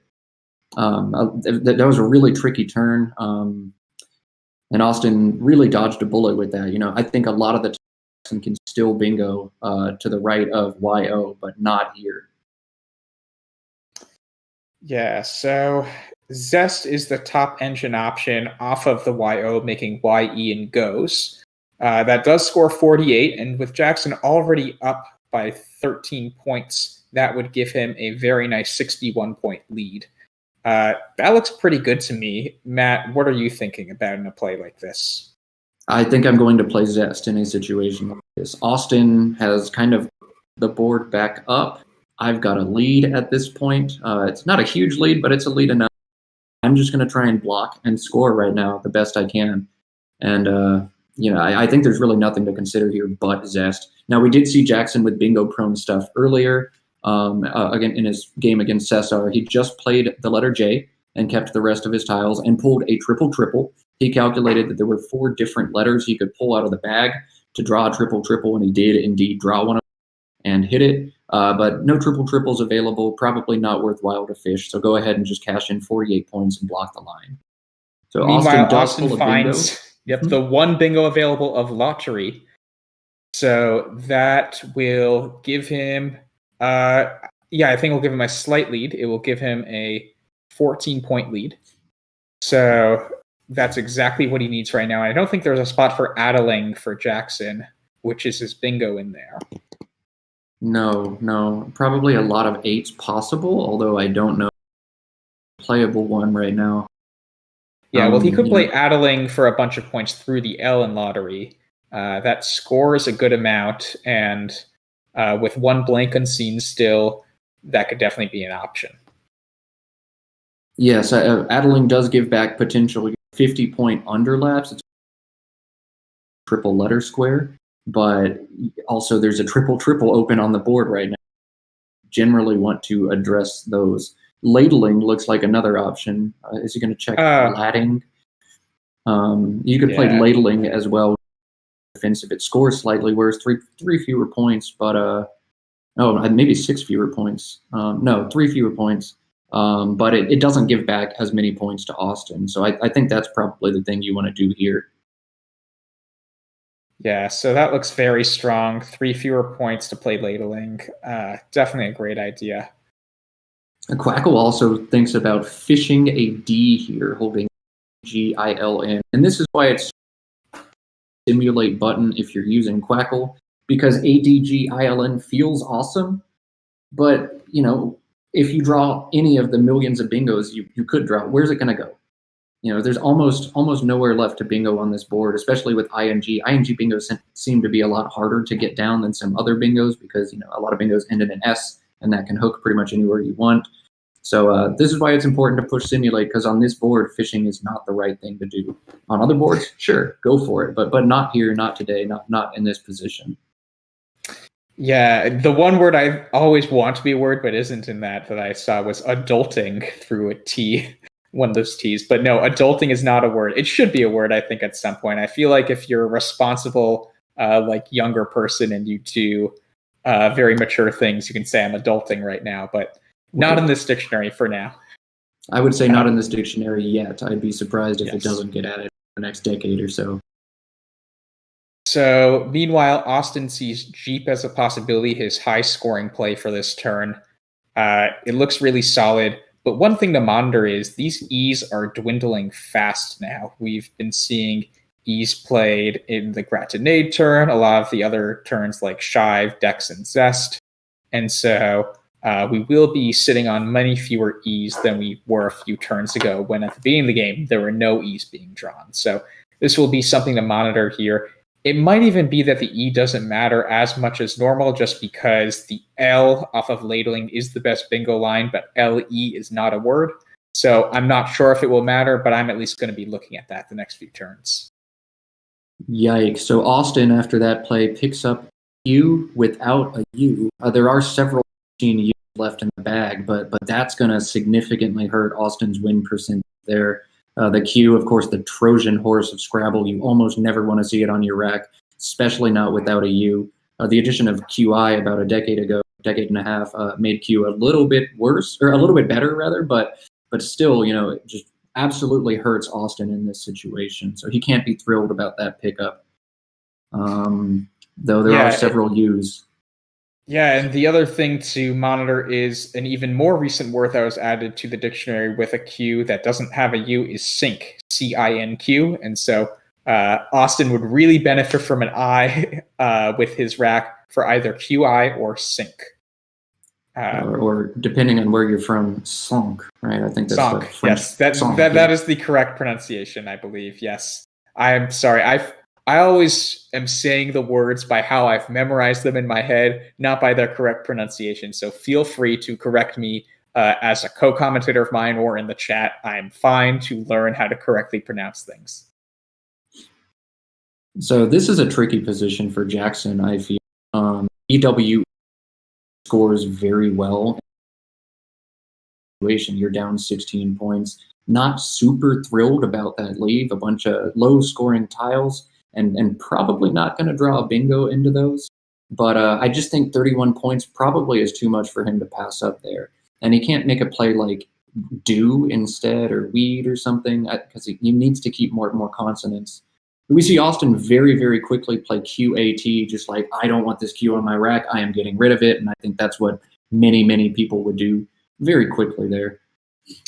So Jackson. Add wow, joint. Very nice. Very nice. Yeah, the one thing I was going to say is the O is a really key tile on this board right now once he finds his N again, just because the paw hook you're seeing off of Jeep and War makes the O and the S are the two letters that can go in front of it. So the O and the S are going to be key letters just because there were, at least before adjoint, no other bingo places available on this board. The entire right side, there aren't any bingos that can go there anymore, essentially, after cot.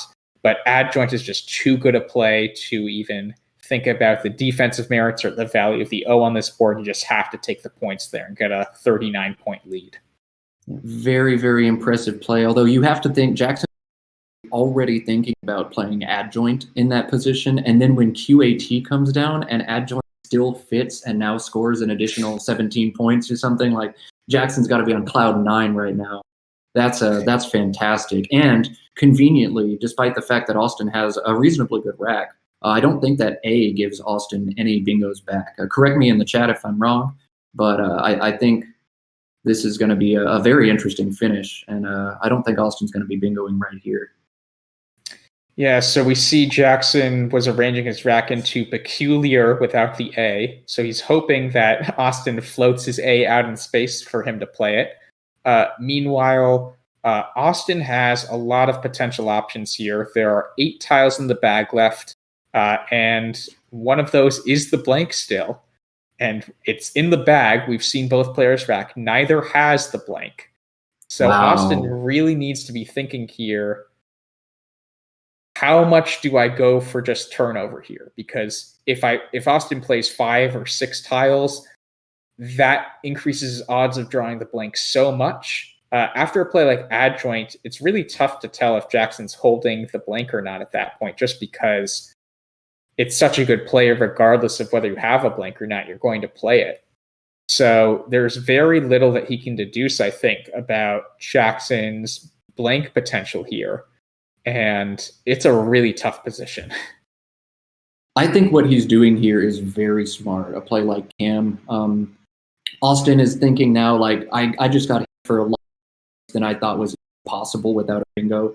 And it went from, who's going to score the most points over this to, I think I might need to bingo now to win this game. Now, there's a lot of junk in the bag, 3 unseen U's, but there's enough scoring tiles, the C, the K, the P, to probably bail you out if you do draw a bad rack here, if you're Jackson. So Austin set up Cam at 3A, and I think that's a smart thing to do. It sets a C in a triple-triple line. Of course, Jackson's going to have to address that, and it holds the S to try and draw a 7-letter word making SPA down the D column. He could also play CAMI. That's kind of the same idea. Scores just a little bit more points, but then leaves a little bit less stability on the rack. Although with 7 vowels and a blank out of 15 unseen, maybe he could afford to play down the I. In either case, I think we're going to see Austin feels the need to open a line here and is going to do it. And I think Cam is a very clever way to do that. Yeah, specifically if you're looking at the board shape and thinking about why Cam over a play like Kami through the A in adjoint, keep in mind that there's already the PA lane off of the P and Jeep and the A and War. So with Austin holding an S, he already has access to that lane. So if he opens up a lane far enough away, Jackson can't block both spots. Whereas if he makes a play like Kami, there is possibly some weird play Jackson could make that could really obstruct both spots simultaneously. So it's a really interesting idea here. We'll see if it pays off. I mean, there's so much to consider. I feel like I would take like 2 more minutes on this turn at least, just because this feels like the pivotal turn of the game. If you draw a bingo and you have Austin's word knowledge and board vision ability, you're going to see it right away. But figuring out what combination of letters are the most likely to lead to that scenario is so much tougher. Yeah, that's a very good analysis there, and you can see Austin. He's hoping and praying he better, something cooler, something clever. He's thinking about it. This is going to put Jackson in a really interesting position as well. He's got a really great option. He can play Kubrick down from the C, and there are no 2-letter words in TWL. There's no way Austin could bingo to the right side of that. Basically, Austin would have one shot after that to have a 7-letter bingo starting with an S to play SPA, and if he misses that, it's game over. But we'll see what Austin draws and what the unseen pool would look like to Jackson after Cam, to see if Jackson can pull the trigger on Kubrick and win now unless you bingo, or if he'll have to do something, more that plays off fewer tiles maybe. I don't know. We'll have to see. This is very interesting for Jackson. Yeah, it really is anyone's game. We'll see what Austin pulls here. He picks up the blank, so he has Kindles, I see right away. Oh, he picks up the blank. Is Slinked valid? good? I don't think so. I know Kindles, and Slinked is valid, so he has Austin Slinked. has Slinked. Oh, wow. Okay, we need to see what the unseen pool looks like to Jackson, because this is very tricky. And also pulling the K for Austin is huge, because if Jackson doesn't knock out the C, he's got 45 points on that triple word at least. Yeah, so Dick would score 48. So Jackson could play PICUL through the C in Cam. That would leave 1 in the bag, which is typically what you want to do in a situation like this. Jackson's going to have to think long and hard about, will I win the game? So if Austin has a bingo right now and I leave 1 in the bag, I'll score 30 points with Pickul, or however you say that word. I have no idea. I'm up 47. Austin bingos for maybe 70 or 75. And then can I win that in game? Austin will have 1 tile rack. I'm down 30 points. I don't think Jackson wins that game, but he's probably going through the math right now. So he could do something like Curlew, though, off of the EW. It would leave 1 in the bag. Curlew, right, would be CURLEW, and that would block the S potential for SPA, and it obstructs the C's a lot more. You basically have to start with a C for a bingo or do something close to that. I'm wondering if a play like Curlew could be in Jackson's possible list of plays he considers here, or if he automatically just decides to block this spot. So a play like curlew kind of makes sense. The idea does. I mentioned S is the thickest section of the dictionary. Most words start with S. The second thickest section of the dictionary is the C, actually. Yeah.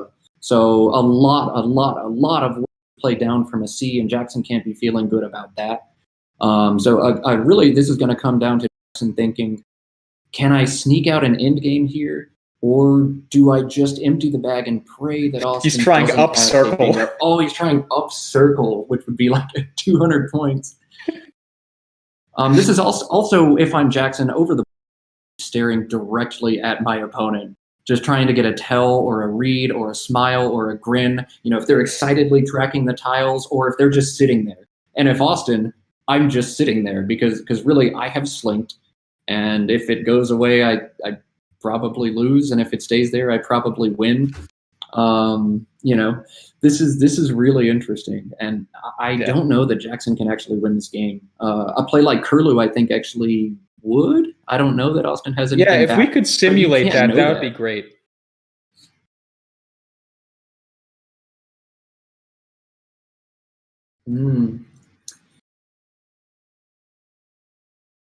So we just heard from our producer. Curlew is going to lose K. So if Austin just plays, a play like lick or dick, through the C, he's going to get outrun anyway. So Jackson needs to score a little bit more.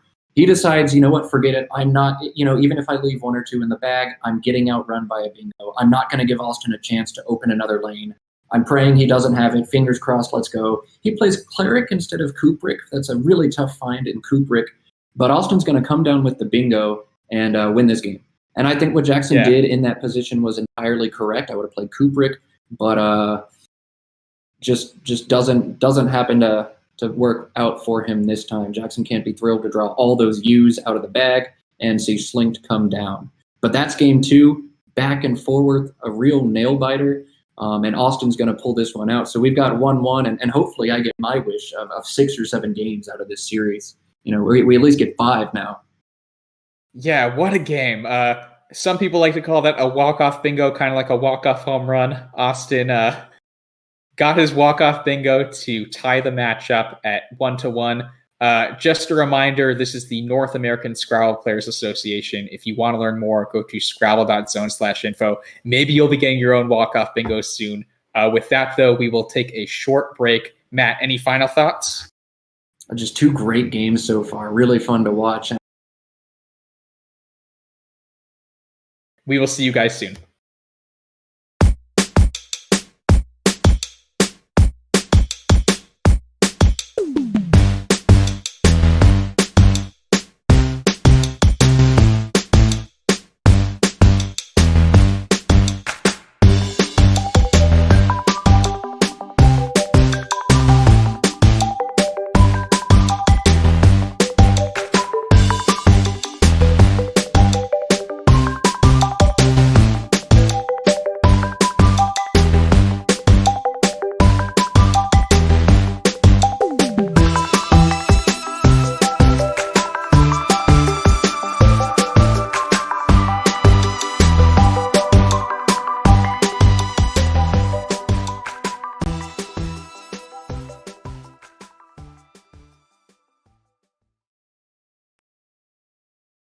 Let's go into why Quackle thinks that H-A, Haint, and or Hatpin, or really Haint, is the winning play at I-9. So Cesar has Cringe as a rack. The key there is he first needs to block Cringes as a play off Asinus, and then Haint scores enough while keeping 2 spots for Pox.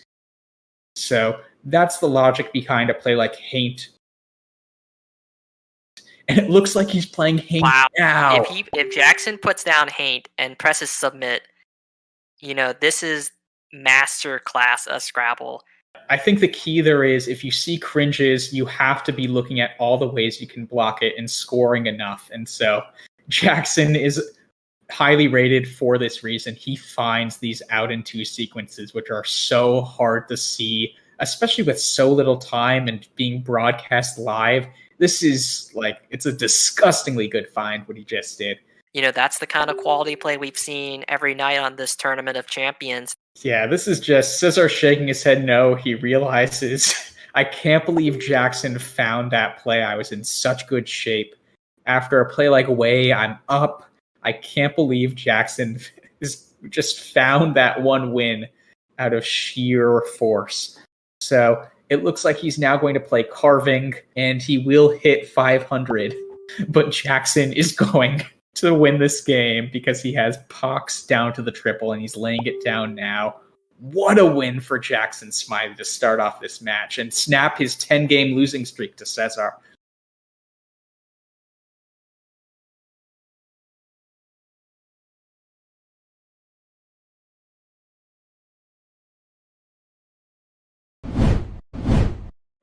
If Jason does play Easeful, that would block probably most of Cecilia's bingo options. Are you seeing anything there, Josh?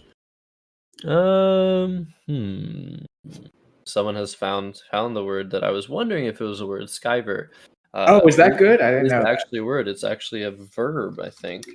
It's only a verb in the International Dictionary. Excuse me. So Skyver, Skivers. That would fit regardless of what Jason does. She has a blank S and a real S, and she decided to put the real S on Bun, and that's because the real S would score 2 points on that double letter.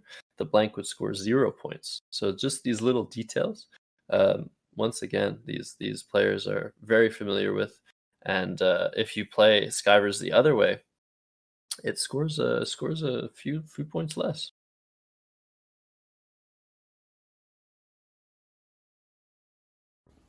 Hi, I'm Chloe Fatsis, and I'm going to explain power tiles.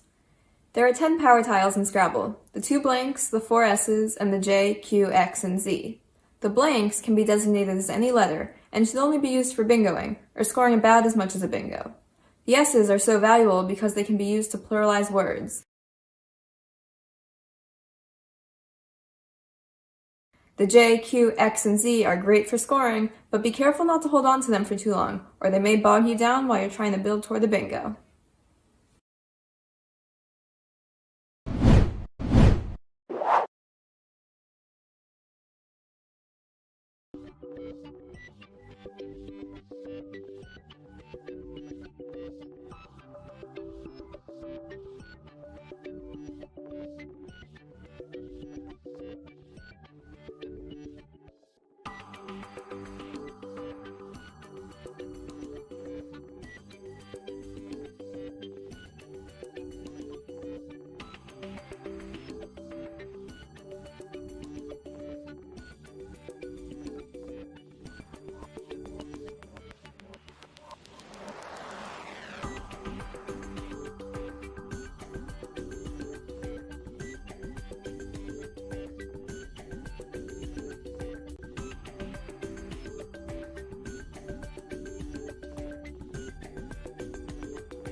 Hello, everyone, and welcome back to the final semifinals day. I should have just said the second semifinals day. Apologies for the wording there. Of the NASPA Tournament of Champions presented by Scrabble GO. We just saw Austin get his walk-off bingo to tie this match 1-1. As a reminder, this is a best 4 out of 7 series, so we're guaranteed to play at a minimum 3 more games if someone sweeps them all, but we could be looking at 4 or 5 more games. Matt, what are you going to be looking for in the rest of these games? Just strong, consistent play, man. 7 games in a day. Players, but these are 2 of the best players in the entire world, and I bet they keep the caliber of play up. Yeah, that's the hope, and I think we'd be surprised if it was anything other than that, but let's just check to make sure. We'll go now live to Game 3.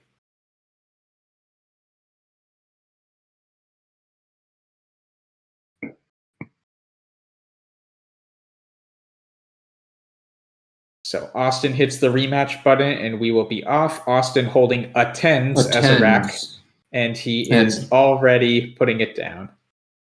And this just shows, part of high-level Scrabble. These easy, like 1 point, 2 point common letter racks. These top players have studied these racks. Austin knows that there is exactly 1 bingo in that rack, and it is a tens. And he spends 17 seconds on the opening turn. And I guarantee in a tournament, been even less. Rather than having to drag the pointer one at a time, you just would have thrown them down on the board. So just a part of high-level Scrabble. Yes, hands are nice. And Jackson picking up the classic A-E-I-O-U on his first turn. Oh my goodness, Austin's just drawn the most bizarre rack I've ever seen. I'm sorry, we have to go over there real quick. E-E-E-E-E-Q-Y. So that's when you take a picture of and you post on a Facebook group. Like, what is this? What is this garbage, man? Yeah.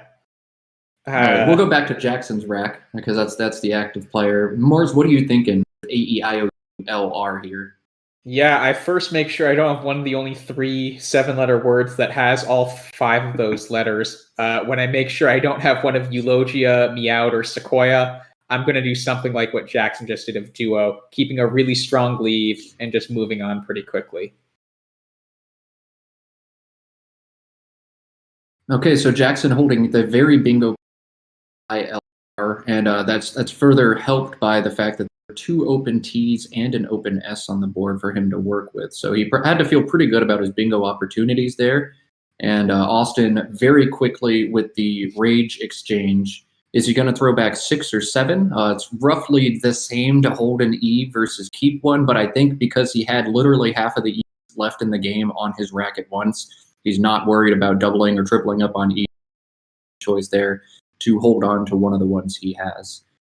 Yeah, that's actually a really good point. So statically, on average, 1 E versus nothing is pretty similar. But in that situation where you aren't going to have, it's so much less likely when you're exchanging 3 E's to even draw a second E. 1 E is actually a bit more significantly better than nothing there. So I really like that decision for Austin. While Jackson plays Uralites, it takes a front R hook. Ruralites is a word as well. So we'll see if that extension comes into play. But Jackson gets right back in the game with that. What do you think about Jackson's placement there? If he shifts that word over to by 1, he scores 2 additional points. And he didn't do that. Why do you think that was the case, Morris?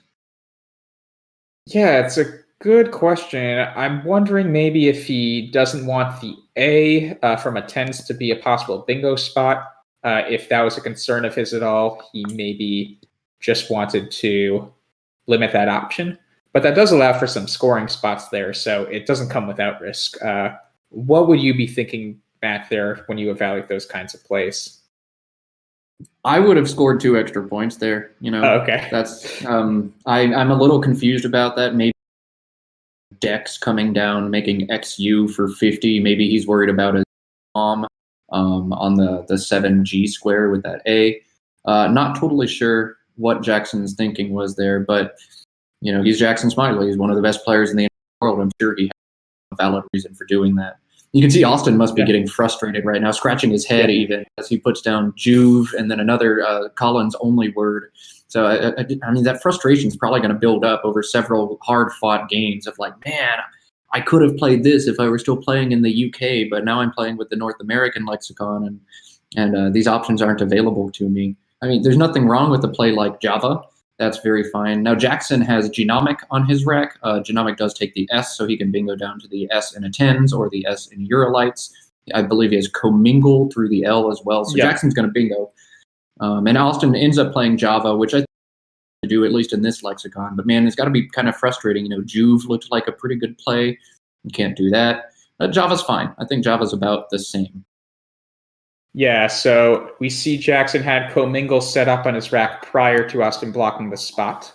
But genomics is going to come down. It's a very good play, and we'll see how Austin reacts to that.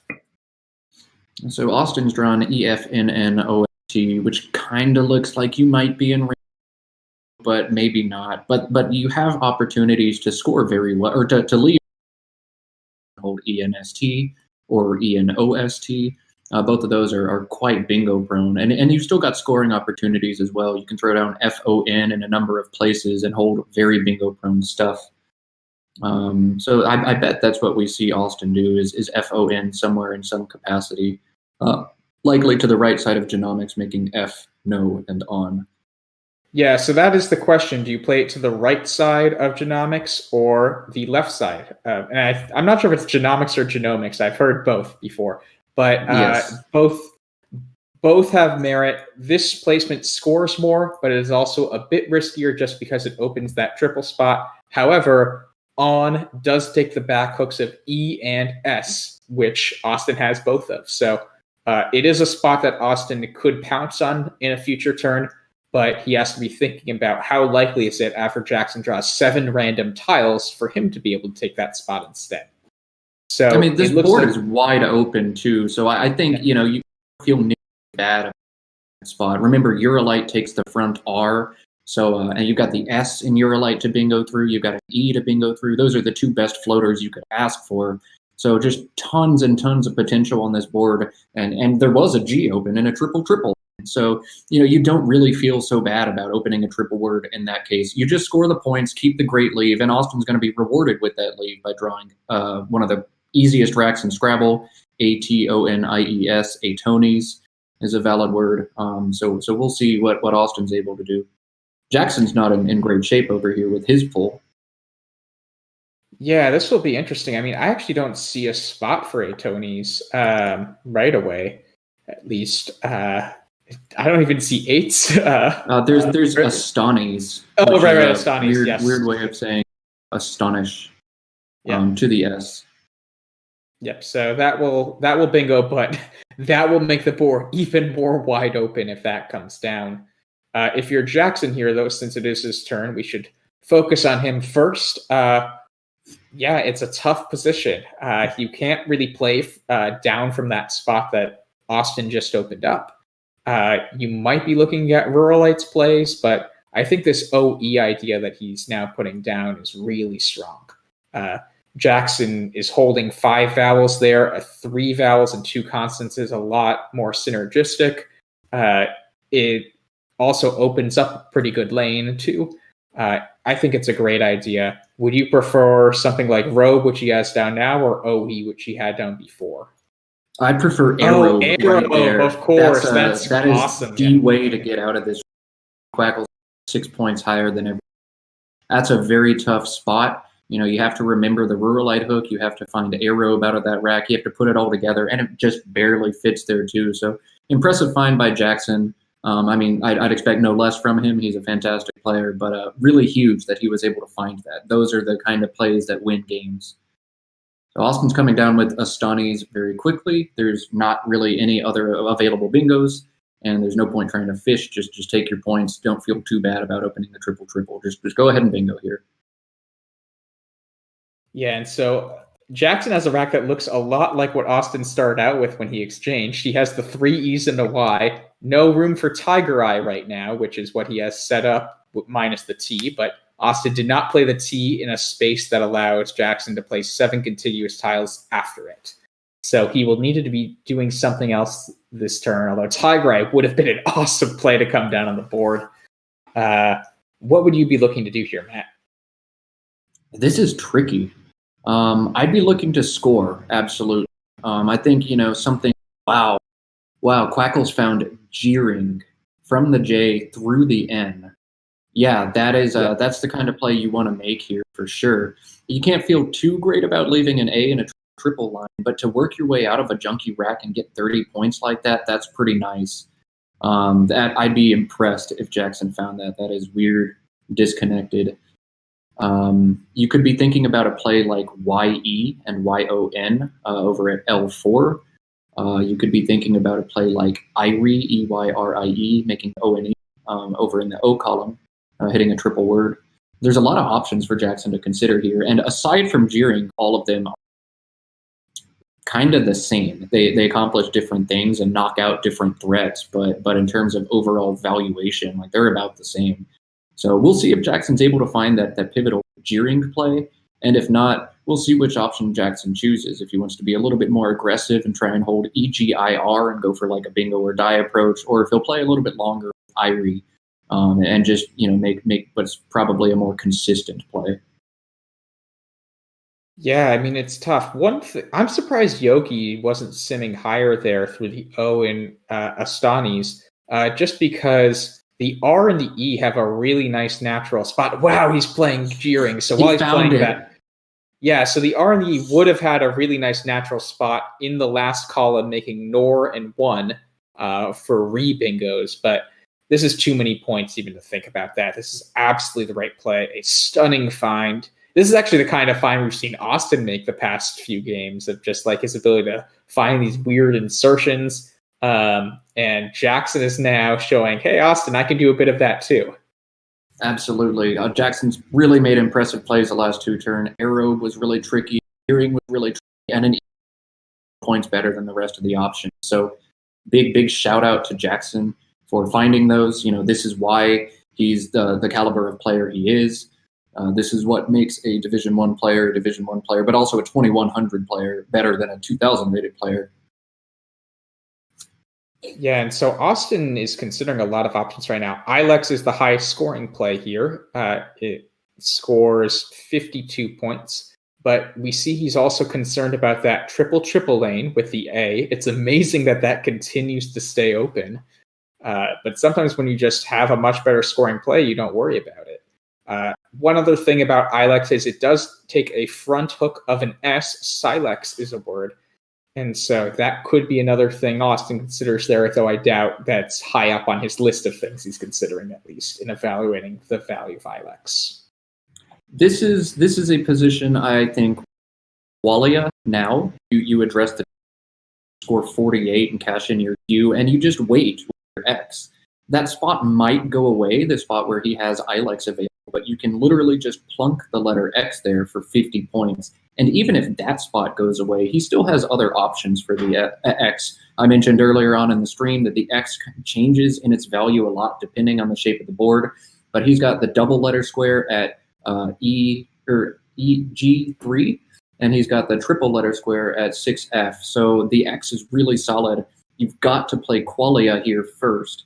And we saw Austin considering that with trying Quair, Quair, which is not valid in TWL, but is valid in Collins, in the international lexicon. But Qualia, maybe he doesn't see it. Maybe he's thinking just Quail right now. I think this is a easy instance where you play Qualia and you wait. So curious to see what's taking Austin so long here. Yeah, so would you play Qualia with the A already on the board in the third slot or in the last slot of the word? Because we see the third slot one is simulating a bit higher, probably because it scores 3 more points, but it does start to open up the bottom left quadrant of the board. So which would you prefer doing there? The more defensive Qualia for 3 fewer points, or the one that opens up a bit more of the board and scores a bit more? Now, you're losing, and it's a 14-point game. Every point you've got to. Another thing to think about, take an S, it's already the plural of quail, Quale, and so you don't have to feel super badly about it. Really, the only bad defensive thing about Qualia is that it, you could maybe bingo from the A or play down from it if you desperately need to open, but I'm grabbing the 3 extra points here for sure.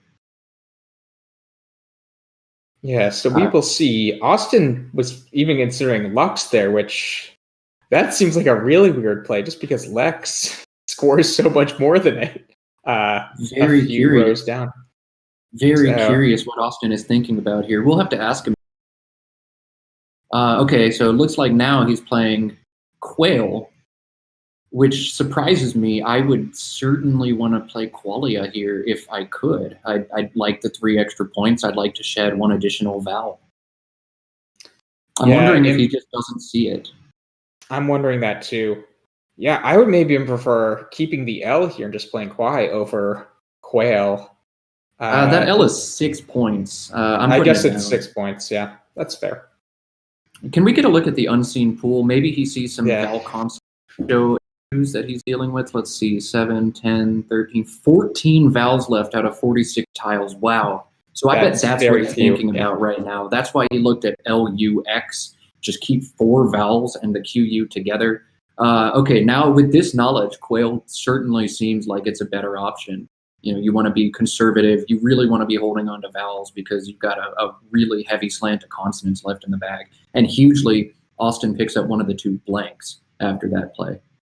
Yeah, so if Jackson does play every here off of the ON in genomics and Fawn, scores a lot, but it will give Austin that X spot at 6F, as we pointed out last turn. And then Austin might be close to a bingo a turn later. So we'll see how this plays out. I mean, every is a pretty automatic play for Jackson here. It scores so much. It gets rid of the V, which is not the most fun tile to deal with. It's just a very natural play, I think. So Austin, now he has a fun choice to make. He has fixation available through the T. But he also, just can drop the X for 50 right now and hold on to the blank and some, reasonable vowels. Again, the pool is a lot of consonants, so he's not super worried about picking up another vowel. He's probably going to get a consonant, so it's okay to hold A-I-I-N-O blank. Does he plunk the X for 50, or does he bingo with fixation for about 80 right now? Morris, what are your thoughts on that? It's a really good question. I also have to think about if quailing is a word, which I'm pretty sure it is, because he's 1 letter away from that too. So yes, yeah, quailing is valid. So that's another consideration. We've got a Quackle simulation going. Do you score 82 with fixation, or do you just drop the X for 50? I figured with the T, A-I-I-N-O looks pretty solid. You can see Austin is considering just putting that down. What I bet he's going to do now is sit there and think about what letters in the pool actually give me a playable bingo through that T, what gives me a playable 7 on the top in the top row above arrow. And I don't think he's going to have anything through the E and a 10s when you're holding this many vowels, but he'll be looking for that. Ideation perhaps is an option, if he picks up a D or a T. So he's going to go through and figure out what are the odds next turn with his 1 tile fish. And then I guess quailing also counts close to a bingo, and you still get to hold the blank if you pick up a G. So that's what he's doing right now. I guess if he could also have rigatoni, so he'd have another fun turn next turn. Wow. He likes to pass up on the bingo, and Quackle strongly disagrees with that play. But, that's one that's really tricky. He does. He picks up the E for ideation. Okay. Yeah, ideation, iodinate, and he has even a 7. I don't think it plays, but with a P, I never know how to pronounce this word. Epineo. Epinoi, yeah. 7. Yep. So that does not play anywhere right now, but he does have a group of 3 potential, or I guess Tanioid doesn't play, but ideation or iodinate can play through the T in Astanis. So Jackson will not block that spot. He will play wow, which again looks like kind of an automatic play here. Getting rid of both W's is really good here. And he draws some good letters actually with that. He held 3 vowels, so he is relieved to see 3 consonants. And specifically H is a great tile with that. I'm not actually sure. Is Chappie a word like that? Chappie as a 7 is valid. Wow. But I don't think it plays anywhere, right? No, it doesn't play. But that's cool. Oh, wow. Austin could bingo with that epineoi, making QI next to quail. So we'll see. Right. I didn't see it either. You never even think to like, oh, I'm going to bingo ending in I and the Q. So that'll be huge if he's able to see that. That's a lot of extra points, and it closes or keeps the board a little tighter. Yes, And he sees found it. it. Wow. Impressive. So this will give Austin a commanding lead. He was already up 18 before this 77-point play. This will give him a 95-point lead, and Jackson will be sitting on a homeless bingo, as we often call it, of Chappie here. It will be interesting to see how Jackson tries to figure out what his best strategy is. What a frustrating game for Jackson. It just feels like he is consistently making very good moves, and Austin is just scoring. If I remember right, Austin has a catchphrase that has to do with scoring. Is that right, Morris? Yeah, scoring never stops. It might have been his first. It might have been Nike's first. The jury's still out on that, but we'll credit him with it. But meanwhile, Austin did draw 7 consonants, which we were talking about before, how skewed the bag was towards consonants. This might be the kind of rack that opens up the game a bit for Jackson. If we could look at the bag from Jackson's perspective and try to figure out how do you come back from 95 points here. Whoa, 5 vowels left out of 26. Wow. This could come down to the wire a lot more than we think right now. I mean, Jackson has a ton of points here too. He can play HAP next to Pi for 38 points, and Austin has nothing back. So it feels like Jackson's in terrible shape. But, with all the junk left in the bag, if Jackson can play HAP and then draw 2 vowels or a blank and a vowel, like he is easily back in this game. And it looks like Jackson realizes that the vowel shortage going on as well, because he's thinking about just putting down 2 consonants and holding on to 3 vowels here. It's very interesting. Yeah, I think this is probably a better idea than playing the vowel on average, just because it is so skewed. Right, it's 5-to-1 ratio. This is such an interesting position. Yeah, I don't know what to do here. I mean, is that the most dangerous spot, I guess, for all consonants, or would it be on row 4 off of the I in a Pineoi?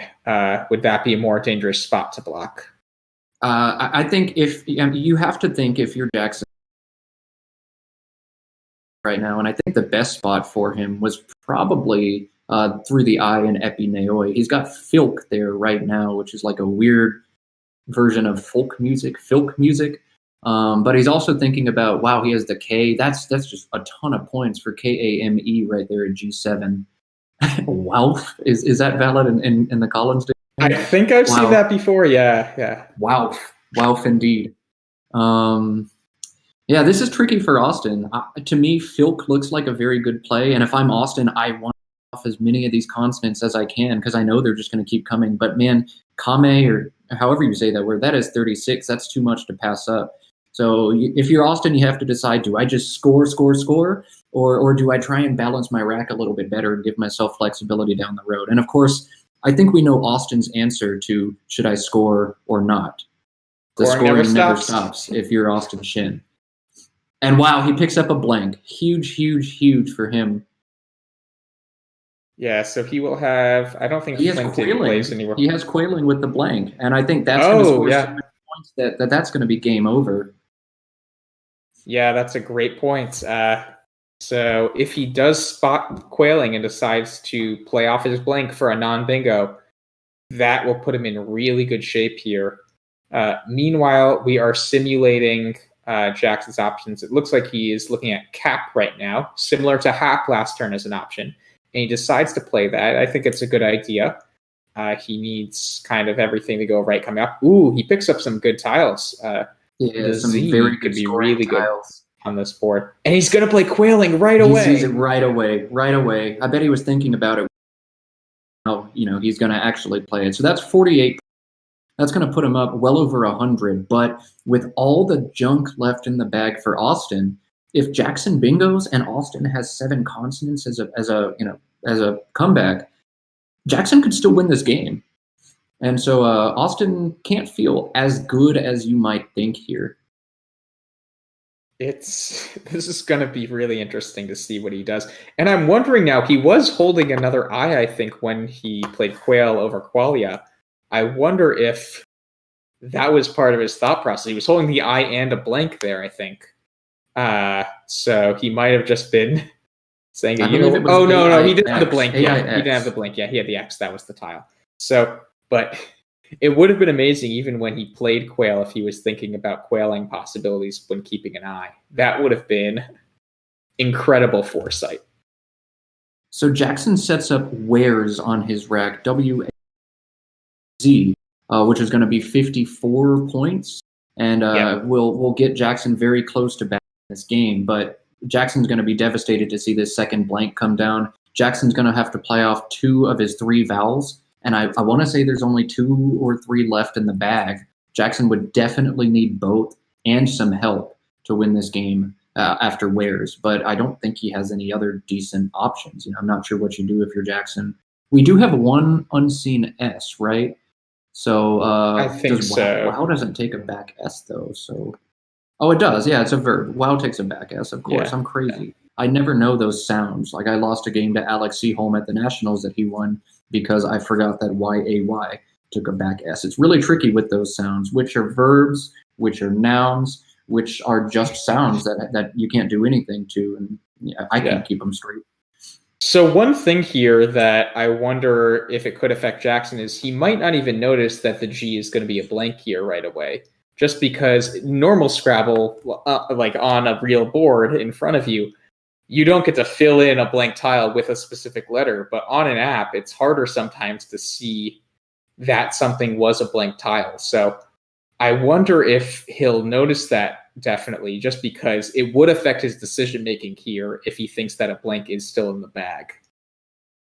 Right, yeah, it's curious to see if he'd notice. I does, but you're certainly possible that completely. This is one of those things, Austin. Yeah. You can see he's really aggravating on this. He's spending a lot of his time on this position. A lot of the time he might just autopilot quailing, but he's really trying to figure out, when you're winning like this, you're up 70, you blank, you're trying to figure out, how can I lose this game? And there's a lot of paths to losing after quailing. You're probably 95% to win this game, but it's all about maximizing that, trying to make that 97 or 98% instead of just 95, trying to avoid these disaster situations. And I think the disaster situation could be gazebos coming down, or gazebos, I guess, Gazaboes if he plays quailing off of the G that he would put in space. That could be the worst case scenario he's thinking of. It would score a ton of points. And so maybe that's why he's now considering find, just because a play like that would be worth so much. Right. Being able to hold on to a blank and a vowel here gives so much necessary flexibility in play. If Jackson plays wares, Austin's going to about being able to hit down from the Z. Of course, it doesn't matter here. Austin had the best pull he could have possibly had. After that, he picks up the S and an A when there's almost no vowels left in the bag. He's got dilates or details. This game's absolutely Austin's now. And Jackson, of course, can't know that, but he's trying quailery. He will likely, I'm guessing, if he sees it, Austin will play Staidly with a blank Y making quails. Looks like a pretty strong scoring play. And we see he has it laid down now. Yeah, I guess he was just checking the word real quick, but that's absolutely his play. Now, a buy, as Jackson's got set down now, takes a back S and a back E. Yeah. So Jackson is probably gambling, like I hope the S. I don't know that there are any unseen E's from Jackson's perspective, so he's trying to do one of his clever Jackson Smiley setups, and it's not going to work out for him here. He's going to get destroyed, but when you're losing by 90 points, you just have to pray that your opponent doesn't have the stuff. And after a play like Find from Austin, there's a good chance he's got 7 consonants. Now, Austin did spend so long aggravating on that turn that was he thinking about exchanging versus Find, or was he thinking about a really good play versus Find? And in this case, it was the good play. Yeah, the best case scenarios there are Austin was holding the other two Ds as well, essentially, just because that really limits the potential options of words. If he had a G, for instance, Jackson would assume Austin would want to keep the NG for possibilities of quailing.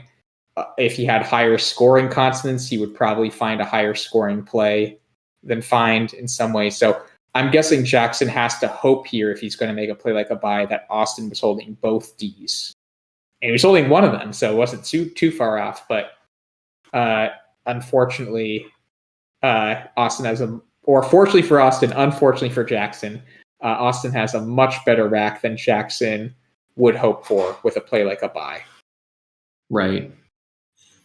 These are the situations that Jackson is so good at, scrambling to put together any win he can in a situation where there's a big underdog. But we have the knowledge of knowing Austin. I'm sure this turn is very fascinating to Jackson, but really not that interesting from our perspective, given what we know. Yeah, so it looks like he's now preferring Wiz probably to play Abai and Za next turn for a boatload of points. It seems pretty reasonable to me, and he plays it. It also is not too far from a bingo for Jackson here, so how many tiles are left in the bag, I guess? It would be useful to see that. Okay, so if Austin bingos here, he will empty the bag as well. He will pick up the last 7 letters.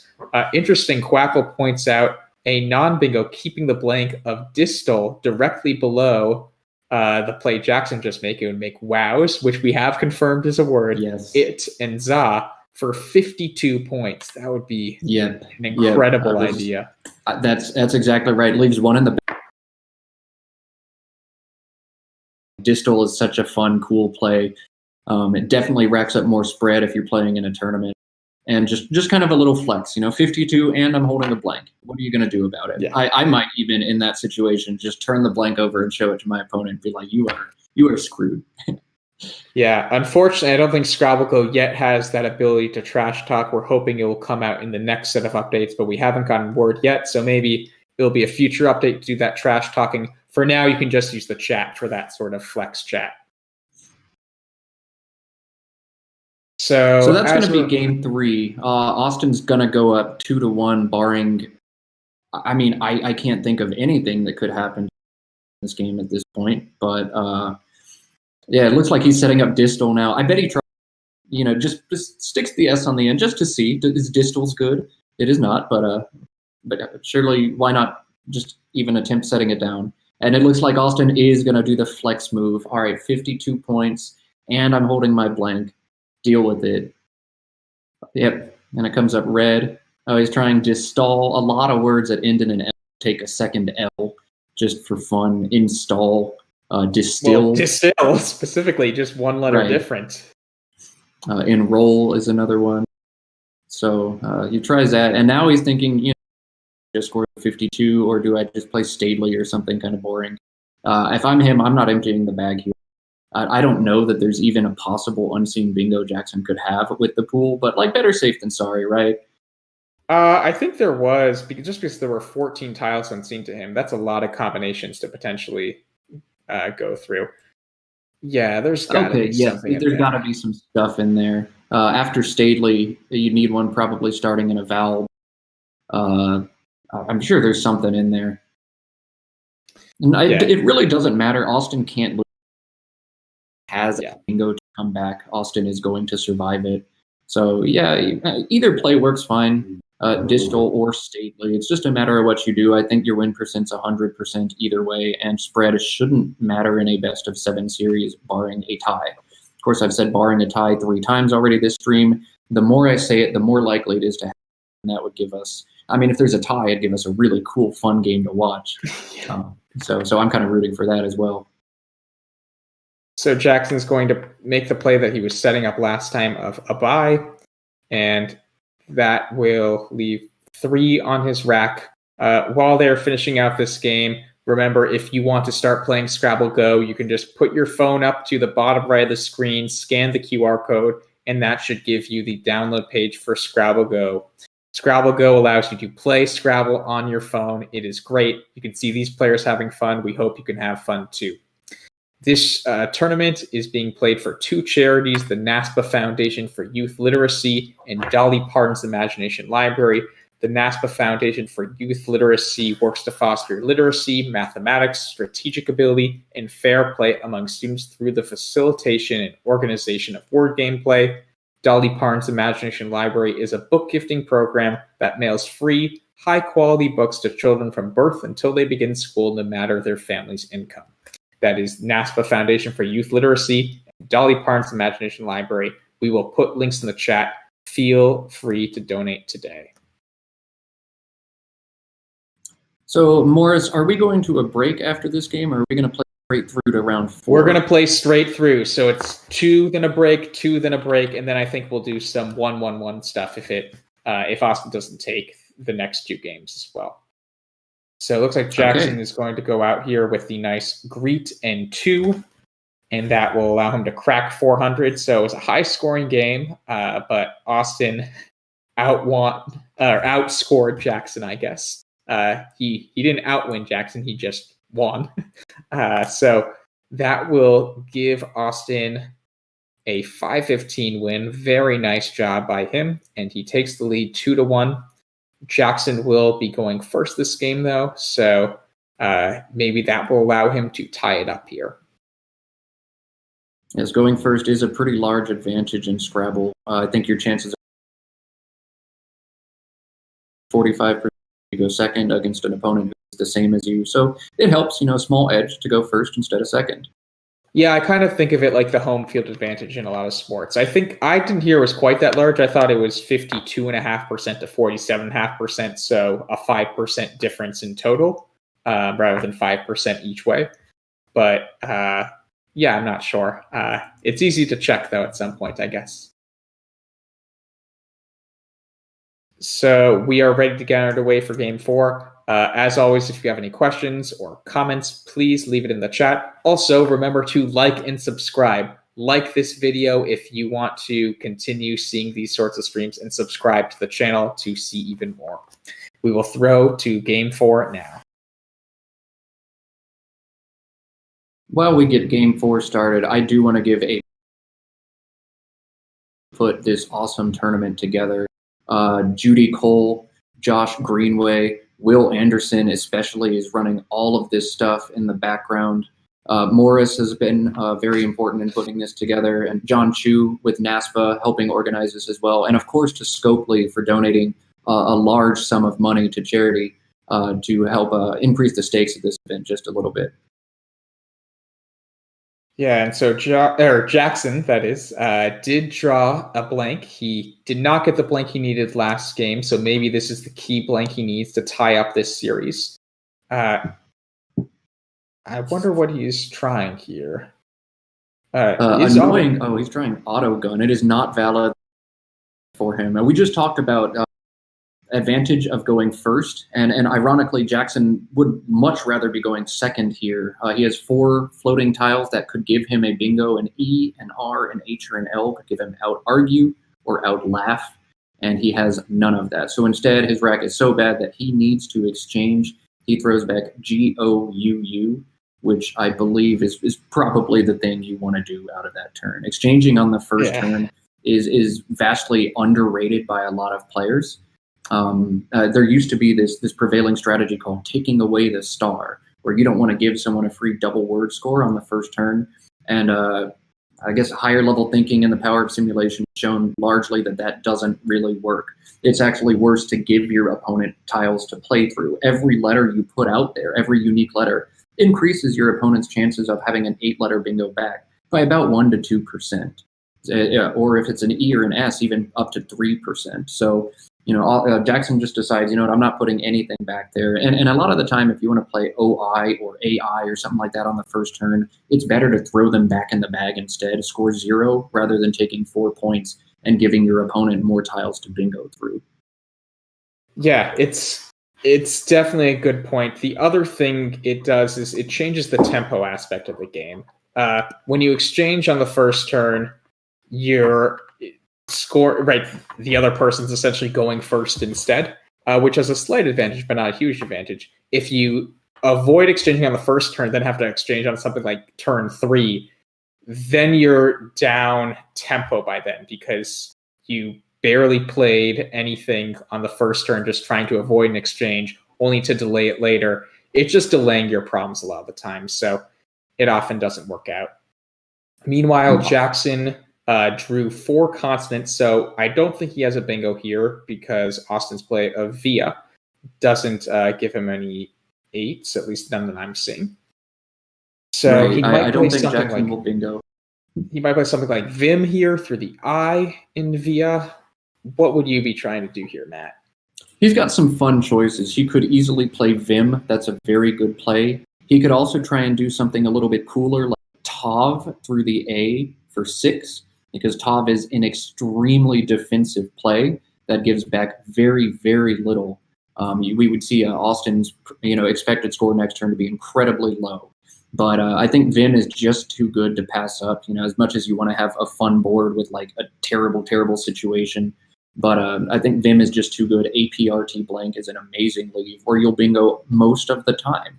And Jackson amazingly finds a way to miss a bingo by picking up QR after Vim. So if I'm Jackson, GOUU on my first move, VMP after that, and now QPRR, like, man, how have I missed a bingo 3 turns in a row with blank? I'd be a little angry, but that's fine. That's Scrabble for you. Meanwhile, Austin decides to keep the L and play V instead. It's an interesting idea just because via makes vile, so the L could be a very valuable tile here, and I think that might be the only extension to via. Via shouldn't be pluralizable. No. So, yeah, I think that's the only one. So the L could be a really valuable tile here. So it's an interesting play by Austin. Do you like this idea of playing V saving the L, or would you wanted Austin to play something like Oleine through? I would never play Oleine here. I'm just not confident enough. Jackson's exchanged 4 and then just played VM. And I feel like he's probably sitting on decent letters. So I'd rather keep things a little bit tighter for Jackson if possible here. Of course, Jackson was sitting on good letters and completely blew it on his draw. But I like the thinking by Austin a lot. The only I think about is playing VOE instead of VEE. VEE actually gives up the back hook of Veep. It also gives up an R, and Jackson has both. Austin had neither of those, so I might have been more inclined to play a VOE in that situation. Keep double E instead of EILNO. It's kind of a moot point here. Well, he was considering playing Sprat with a blank S there. Yeah, so he's just checking to see if it's a word, I'm sure. Yeah, that makes sense. Otherwise, I would have been shocked if he actually hit submit there. We saw yesterday one player accidentally fat finger a play and meant to play a different tile. It worked out for Cecilia in the end, but she admitted that to Will in the post-game interview. So I am always going to be a bit nervous, like trying those words on this, just because if I accidentally hit submit after Sprat, that would have just been so devastating. So it looks like Jackson's opting for wrapped here.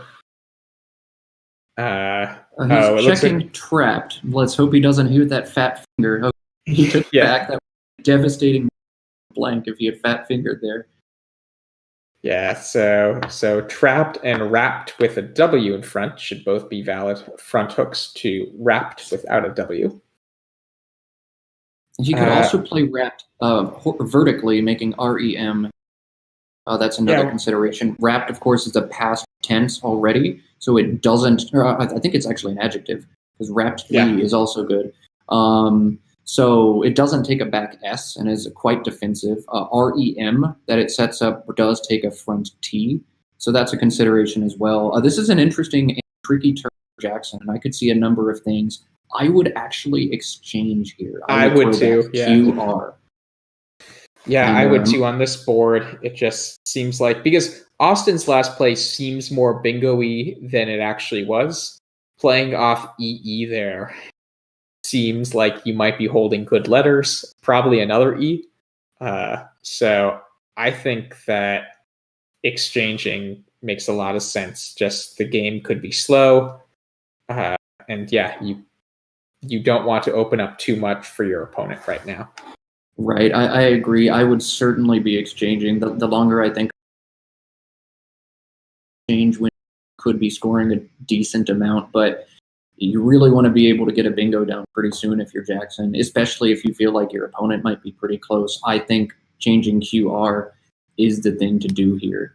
And maybe Jackson's thinking about it. I think he's just going finding all of these options and realizing, man, all of these are not good. I don't feel good about any of these. And I think the longer he thinks on this position, the more inclined he's going to be to do that exchange. Yeah, and the time is definitely something to monitor here. Jackson's already used 5 minutes of his clock, and we've only played 7 tiles so far, excuse me. So it looks like he's going to swap the Q and the R, it looks like. And he picks up BA, so we will see if he gets a playable bingo next turn. But meanwhile, it looks like Austin's considering Louis and Vial potentially.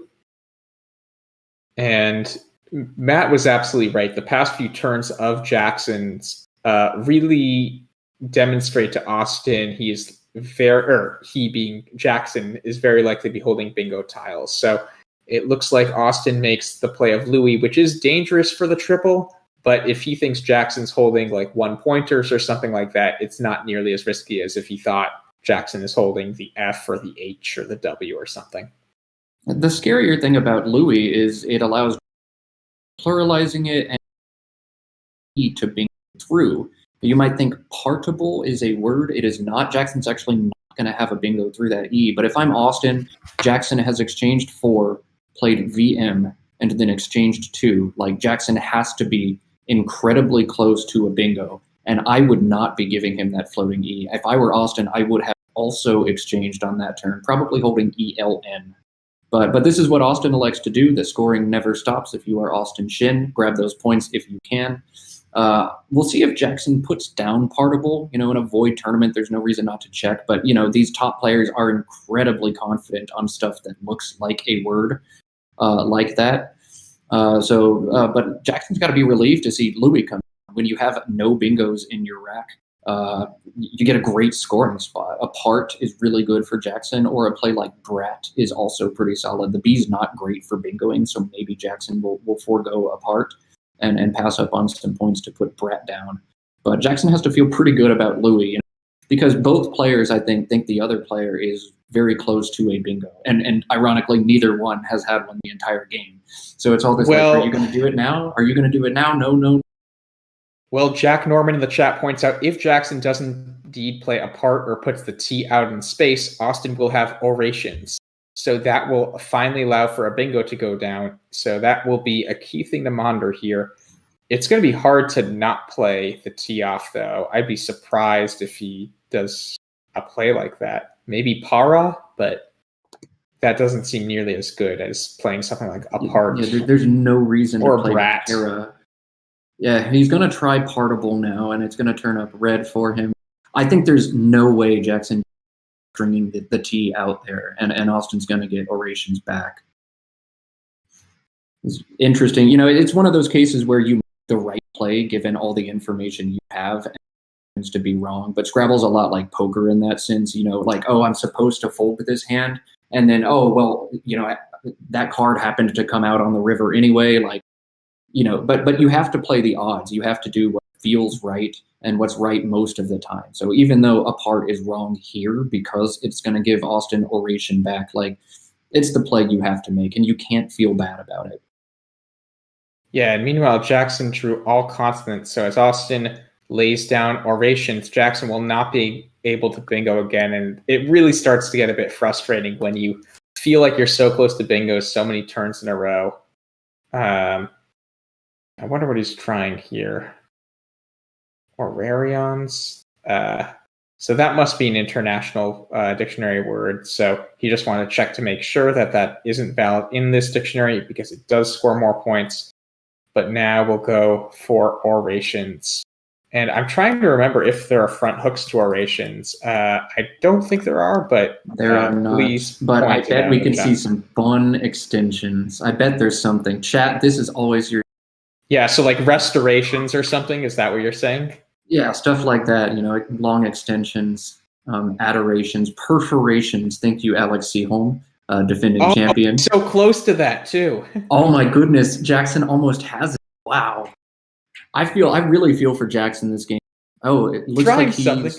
triforations. Oh, Yeah, that would have been fun. So close to like trepidations or something. But now, so we see Jackson seize that potential. It would be really cool if that does come down this game to make an 11-letter word. Explorations, Kate. That's fantastic. Yeah, there have to be a lot of. I'm looking forward to sitting there all game. I really hope it does, because I think both of these players are very much good enough to find extensions like that. And in Void Challenge, try it. Why not? I'm so frustrated for Jackson right now. He's had a blank for 5 turns, and he has not bingoed for 5 turns. And it's not that the board wasn't conducive to bingos. It's just he literally didn't draw one. And, like holding the blank and some good stuff over and over, exchanging 4, then exchanging 2, holding APRT, like, come on, man. And now he has to exchange a 3rd time. Expert Scrabble players don't typically have a blank on their And he rack. drew the blank Oh again. my goodness. I would be so angry right now. Like if you had, if I'm going to draw both blanks in a game, I want to bingo with one before I pick up the second one. But like to sit there for 6 turns with one blank on your rack and then get the other one and get to bingo for like 61 points. It's really frustrating. But Jackson has kind of lucked out that while he's had terrible luck, Austin really hasn't had a lot of luck either. And it's still very much a close game. Yeah, so we will see if this does work out better for Jackson now that he will have the second blank and will almost definitely have a bingo next turn, although I didn't really look. Yeah, I mean, it looks like Austin's considering. Does he Jackson not? might not bingo again. I mean, it's tough. You have Vile as a hook, but since Oration doesn't take a front hook, if Austin goes where he's considering right now, that would block those new bingo lanes opened up with Orations. It'd be really tough to actually have a spot on the board. And I think Jackson had 5 constants that weren't the S, so I think you're right. I think he might not have a bingo, or maybe have one through like the PE or something. I just checked. He has nothing through PE. He has nothing through AI. Jackson's not going to again unless Austin like randomly floats a tile out for no reason. Plays something like EMEU on top of Orations, and he's not going to do that. So this is literally ridiculous at this point. That Jackson's had a blank for 6 turns. He's had 2 blanks for a turn. And Austin's even if he plays Iceman, Austin's giving him like one of the easiest lines in the world to hit. Any bingo ending in S or D would come down for Jackson, and he just doesn't have it. This is nuts. Yeah, I mean, if he wants to burn both blanks, he can play Restorations now, but that does not seem like a good idea. I'm trying to think what else he could even think about here. It's really tough. Yeah, this is a crazy game so far. I mean, you feel so close, but yet so far in these sorts of positions. And so I wonder if he plays something like Peter this turn through the P, E, and Peter E. pops out right away, just like that. I think that's what. What a frustrating game for Jackson. It hasn't been much better for Austin again. He's had garbage too, but if you look at like the that each player could have, where it's scoring 0 up to whatever the maximum possible score is, like both players just consistently, I want to say every turn aside from Orations has probably been below average, too significantly below average on what they were actually able to do. The average score per turn for an expert player is 36, 37 points. And, just each person every turn has been under that aside from Oration. So a very strange game, but, sometimes expert players just deal with muck. Looks like Austin has drawn the X. So even then, like the X doesn't do well on this board. The only spot is XU, and EX, and Jackson's going to knock that out if he plays Peter here. And he does. So Austin, I finally feel away. How sad. Yeah, I mean, so Jackson has bingos for next turn. Do you just play that, or you can play restorations here, keeping LD blank? I'm not sure if that's worth considering. That does score a bunch. No, actually, no, it's all 1 point. It's only 1 pointers. Yeah, never mind. So if it was one of the other ones, perhaps, but yeah, maybe does he keep? Oh no, 1P has been played already. If I was going to say, if no Ps have been played, would you even consider keeping EX and hope for explorations? Just because on this board. That's not how you spell that word. Yeah. Oh, exonerations. Nice. Right. Yeah, not quite the spelling, but it's, yeah. This is such a weird board. And really, Austin can't even block the spot Jackson created. So Austin has one option that's very good, exuvial. And again, with fishing, playing small as much as he has, at a certain point, Austin has to just concede the bingo, probably. With that big Iceman hook down the L column open, any bingo ending in S or D is going to fit. Jackson's played Peter, so if he has an S, he might be setting it up. Vials is still there. Like, Jackson's had enough time to fish that I would give up at this point if I'm Austin and just go ahead and give up. Jackson's going to get it. If he draws it, that's fine. I can't effectively block anymore. But exuvial looks really fun here. Yeah, and he's playing a play that's only slightly worse. It gets rid of actually a better set of tiles in some ways. Or I'm not sure. It's close. But EAU, or that would, or EAUX, excuse me, that would score 24, so only one less than exuvial, and he decides to play that. It's a really hard play to see, exuvial, that is. So it looks like Jackson now is going to be wasting no time. Is he going to play Calderas? Yeah, it looks like Calderas is what he's putting down. I don't deflorations. Look, that was the top option in Quackle. A different deflorations. Wow, and so it wanted Jackson to forego and score 36? Wow. 39. 39, okay. Yeah, I mean, the key thing is when you have both blanks, you're still so likely to bingo the next turn that the second blank is worth only like half the first blank, so it might be worth 13 points rather than 26 points. So that makes a lot of sense to me that was considered higher at first glance. It would have been cool to simulate that turn, though. Oh my god, the chat just suggested Austin play EAU only, holding on to the X so that you can destroy that spot next turn. EAU scores 5 points, so maybe it's not worth it to do that, but also that's really fun, man. And like Jackson's in an annoying spot. I would say though that Jackson can bingo with Peters so often that it's probably not worth setting up the spot, but a really cool thing to think about and consider there. Yeah, so Jackson drew A, C, D, E, I, T, U as Austin took the lead there. So Austin's up 170 to 143, a 27-point lead. Jackson is thinking about just playing Ut. It seems pretty good. I mean, this board is so tough. And the S is going to be such a key tile just because Peter takes an S, Vial takes an S, and if you look, there's very few other spots. I'm trying to think of what other key letters there are. I guess the O could be a very key letter just because Ka takes an O front hook. So if you can make a play, I'm trying to think of a high-scoring play that would fit there. Like Comb would fit there really nicely, right? COMBE. That would be a really high-scoring play. So the O could also be a key what letter tile. did you just say was important? The O? The S. And do you see what Jackson just picked up? Oh, got it. Discase. 2 of them. So Jackson's drawn Discase, which will come down with Vials and OE. If that doesn't get blocked, and really I don't see how it could reasonably get blocked at all. Austin with a really weird rack. Sometimes you feel good about drawing a rack like this, e.g. INORU, like very close to a bingo. Yeah, you play off OU somewhere and you're close. But where is your bingo going to go? Like this board is huge for S's and maybe for D's, and that's about it.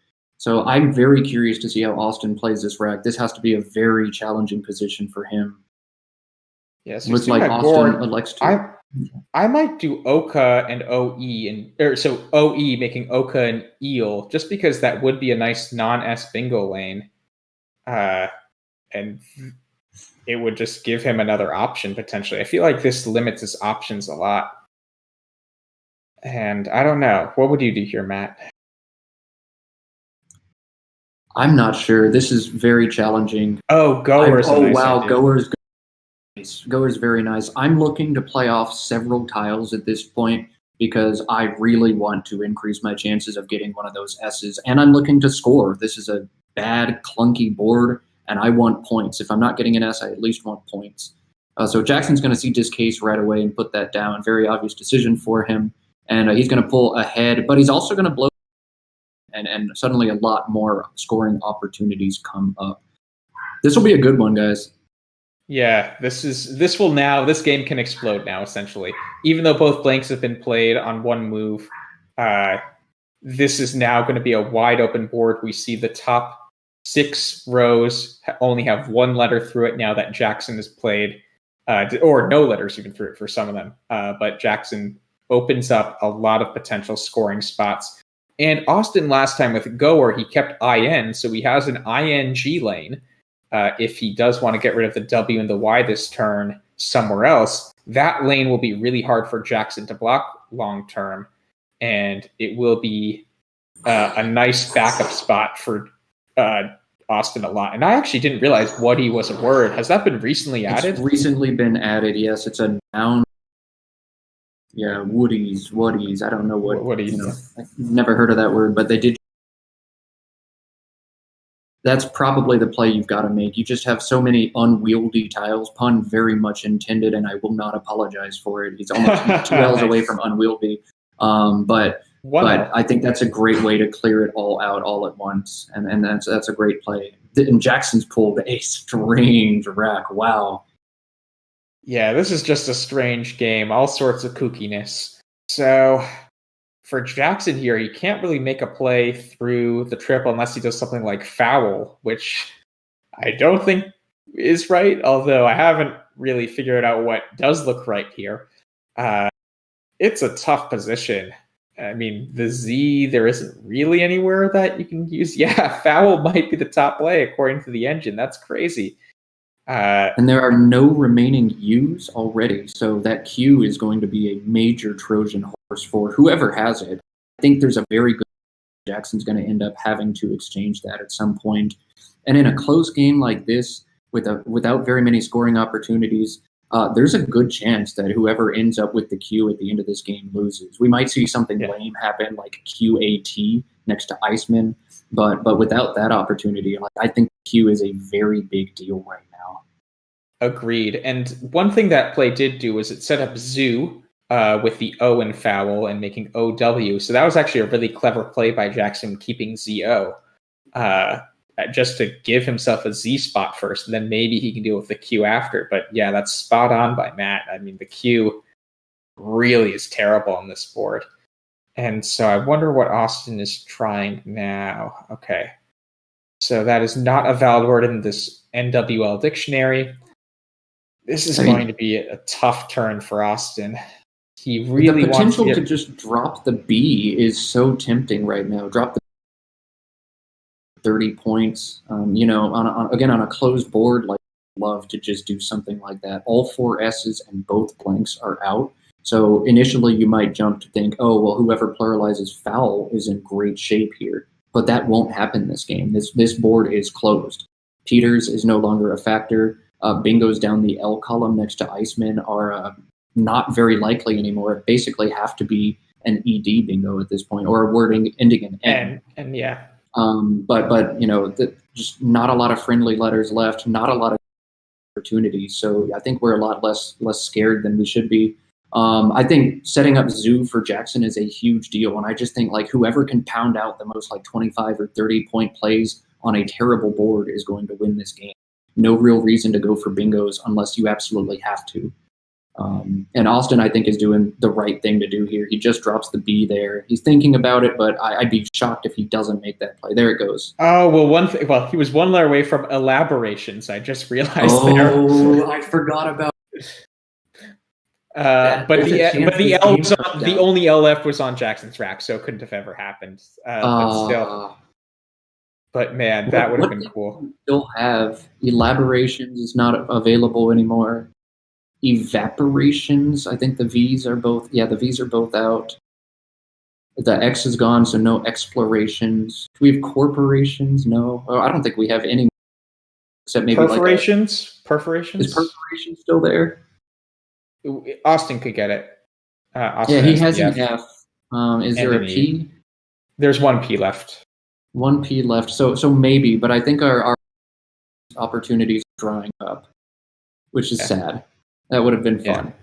Yeah. But on this board, I mean, actually, so now one letter to monitor is that F in foul. After a play like Zoo, it's very hard to block the F unless you literally make basically a very little point word through it. So if Austin starts thinking about what 8-letter words can I get soon that start with that F, that could be very key. And it looks like he might be trying Wazoo here as an option, which looks pretty good to me.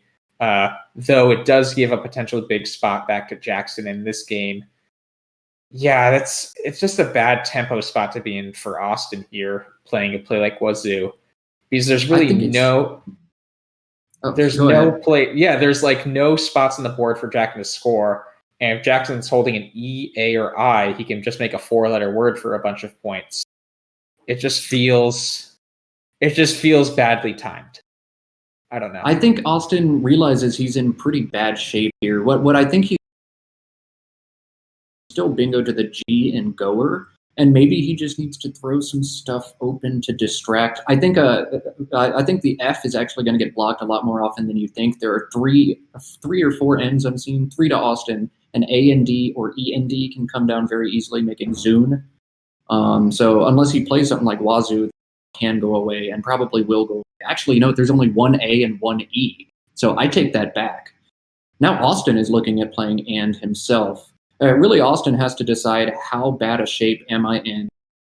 Do I need to open up with Wazoo, or do I think I can slug this one out on a closed board? I have an F, I have a W, I have some scoring opportunities. I'm really not sure what Austin should be thinking about here. I think this is the right idea, just because you don't want to make it so the bingo is your only option here, because the bingo opportunities are so scarce. So Wazoo, you're basically going for a bingo for broke now. And whereas and gives you a lot more possibilities, there are 3 N's still out, so you're not necessarily sacrificing that ING lane that you created off of goer. So that still could be an option. If you don't draw those tiles, then you could just try to score as much as you can with the W and the F. So I like this idea more. It forces Jackson to find the right thing rather than just give him an easy play. And you can see with Jackson's rack now, it becomes a lot harder, whereas before he would have had hide and EW as just a very natural play. And I want to reemphasize the importance of that Q in this. It's going to be a tight slugfest, most likely. And Jackson really doesn't have almost anything to do with it. He has an I for QI, but it's going to be tough to even spot happen to get QI down. I'm wondering what Jackson is thinking about here with that H. Surely he's not just thinking about playing AH, but there's nothing else he can really do there. Ooh, I love this idea. That's really nice. It knocks out the G, eliminating Austin's chances of bingos, and it gets a nearly unblockable Q setup. Like Austin would basically have to plunk one tile. So that's really nice for Jackson. I love that play. I love that idea. I don't think I'd be smart enough to think of it, but once again, Jackson Smiley is a fantastic Scrabble player, and you're seeing that on display right here. Yeah, and if he does get QI'd on the next turn, all of a sudden he's not too far away from that Iceman spot. He has ED right now. He could be looking at a bingo potentially while having a lead and not having to worry about the Q anymore. So that is just a superb play. Like, I keep thinking Jackson can't outdo himself, and he just continues to do so. So I wonder if Austin's going to start looking at perforations as a possibility and try to get rid of the W, O, and O now and try to keep EF in some way. The other thing he could think about is extending Zune. I know there are many things put in front of ZOO terms, Zoon, also like meta Zoon and all that. Stream loves Zune extensions right now. I think WOO is really cool. I really like this idea for Austin of continuing to try for perforations and just opening up some other stuff while you can. Jackson's going to have to decide too. Do I throw down the Q in the spot that I made, or do I deal with the spot that Austin just created? So Austin doing a great job keeping the board dynamic and giving Jackson things to think about. Yeah, I guess I see the spot Austin created as basically as dangerous as the I. I guess actually you could do 7, sending an E would be the one of, but that seems unlikely on this board. Oh, you know what? Quackle is so good. Second I Q. So if he's very worried about the Q, smart. And if you look at the unseen pool to Jackson, there are 5 vowels left. So Hilted is a little bit scary because Austin can bingo down the B column afterwards, but his bingo would have to end in a vowel, an A or an E. And with only 5 vowels left in the bag, the odds that Austin has a bingo ending in a vowel are pretty low. So Jackson does something else. He just plays HE. I don't think I like that either. But time is starting to be a factor. I think these players are thinking, we might have an end game here. We're neck and neck on a closed board. The Q is out. Like, there's a lot of weird stuff going on right now, and time is very important. Yeah, I'm wondering if Austin's going to think about blocking that I now, just because that seems like that could be his most important, most easy path to victory. Or he might just go for bingos. It looks like Austin is really thinking about perforations. He set down strategy point is just create lines, and maybe I pull a 7 down the B column, and maybe I pull perforations, and those are really the only chances I have left. So I think that's what we're going to see Austin do. Just off my gut instinct, Austin's very smart, and I'm sure he's considering a lot of possibilities, but he's also ticking down on the clock, tick, tick, tick. Still 16 unseen. So we got 9 in the bag, and both players are under 4 minutes at this point.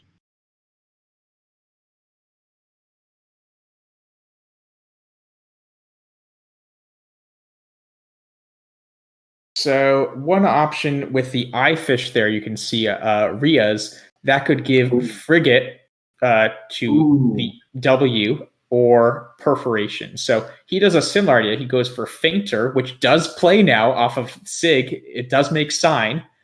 So he can have a bingo here. The question is, will Jackson try to block the spot he just created, or will Jackson go for the Q? I'm going to be totally honest. I did not notice the back end hook to Sig. Jackson does. Okay, so Jackson is better than me. That is absolutely true. That has been true for a while. But this is a beautiful idea. Oh, wow. Yeah, NTH, hold your eye for the Q. Well, wait, Signa is a word, though. Does that give anything back? No, it can't, because he would need 3 consecutive vowels and 4 vowels unseen to Jackson in the entire game. So I think int is a very good option. Nobody is fainter if he does thin. Fainter would come down with Signa and if. Oh my god. That's a bad mistake by Jackson. Int was fine. There was no reason. But like I said, time, he might have missed the hook. He might not be thinking, he's going to, bingo with an A right there. I don't know if Austin sees it. Yeah, I don't know. He'll see it soon, though. He has to. He's going to look there forever. Although he only has a minute left. With the minute it looks like his time isn't starting. We need to start Austin's time. Okay. So we get word from the producers that we've pressing the time 1 minute, and then we're going to restart his clock. And it looks like he does see fainter now. So I don't think I agree with that play by Jackson. I think I would have played nth in that situation. And he's going to get burned about as hard as he could possibly get burned as a result of that. This is going to be a tight one. Can we get the unseen pool? Yeah, so we can actually have perfect information here of So what the pool Austin's could going to be. draw bag, and Jackson's Is going to that have right? to try Because Jackson, I think, has a B. right. I'm not Austin's sure if this is. I'm not sure if that's quite right. Yeah. Okay. So this is. There it is. There it is. So I forget what Jackson has. I guess we'll find Austin's out. going to draw 3 consonants, right? Does Jackson have the Y? If Jackson, he doesn't. So Austin's picking up GTY. And you can see Jackson is not happy right now. He realizes his mistake. I wish we had sound from Jackson. So I think bed or something might be the right idea here off of the E in fainter, just because it would still give COT and it would still have QI. Right. If you're Jackson, you want Austin to go out as slowly as possible. Can you make Austin 3 turns? You need to block the E in fainter. And I think, bed is fantastic, because after that, there's nothing Austin can do to stop you from playing QAT the next turn. Jackson, he might not have the time. You can't play QAT now. You have to deal with yet or GEY. Can Jackson make Austin go out in 3 moves? I think he's holding the B now, so maybe. And I think he can. I think it's just Austin will have enough scoring, so OK will be a keyword off of Oka. That's a nice hook for the Y. Right. He has a lot of points. So he has that. Actually, the G might be tougher. So at the top of the board, fag is an option. That will be one of his 2 spots for the G. I guess there's the A off of this case also. So those will be the 2 plays for the G. Oh, and Jackson, GI off of Jig. I forgot about that. Yeah. Jackson can wait, though. Jackson doesn't need to play AT now. He can knock out spots for Austin and then play QAT finally, because it's entirely unblockable.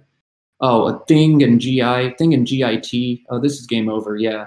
If Austin plays thing and GIT, then he has 2 easy high-scoring spots for his Y, and he's going to sneak this one out. Oh yeah, I missed that spot. Yes, that's coming down, and I can't believe Jackson bin. It's one of those plays I was talking about earlier. I'm like 95 versus 97%, but I think that's a very bad mistake by Jackson. I'd love to hear about that one in his post-game interview. Very bad break for him, of course, but you don't want to create those opportunities for your opponent unless you have to, and he didn't have to. Just play NTH there, and I think the game is his 99% of the time, 98. So we'll hear about that one later, I'm sure. But it looks like Austin is going to take a 3-1 lead in this series.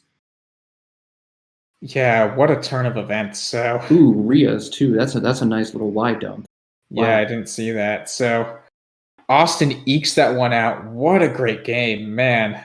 We see the final score is 404 to 385, but Jackson looked like he was in command for a while. It just one turn can make all the difference, and so that might have been the key swing Austin needed to lock up this match.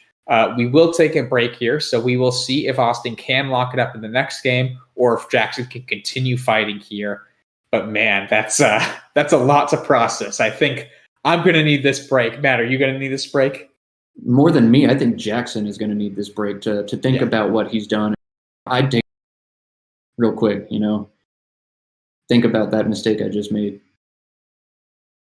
Yeah, so we will be back in a few. As a reminder, if you scan your phone to the QR code at the bottom of your screen, you can get Scrabble Go now if you want to make amazing plays like Fainter. For now, though, we will take a break.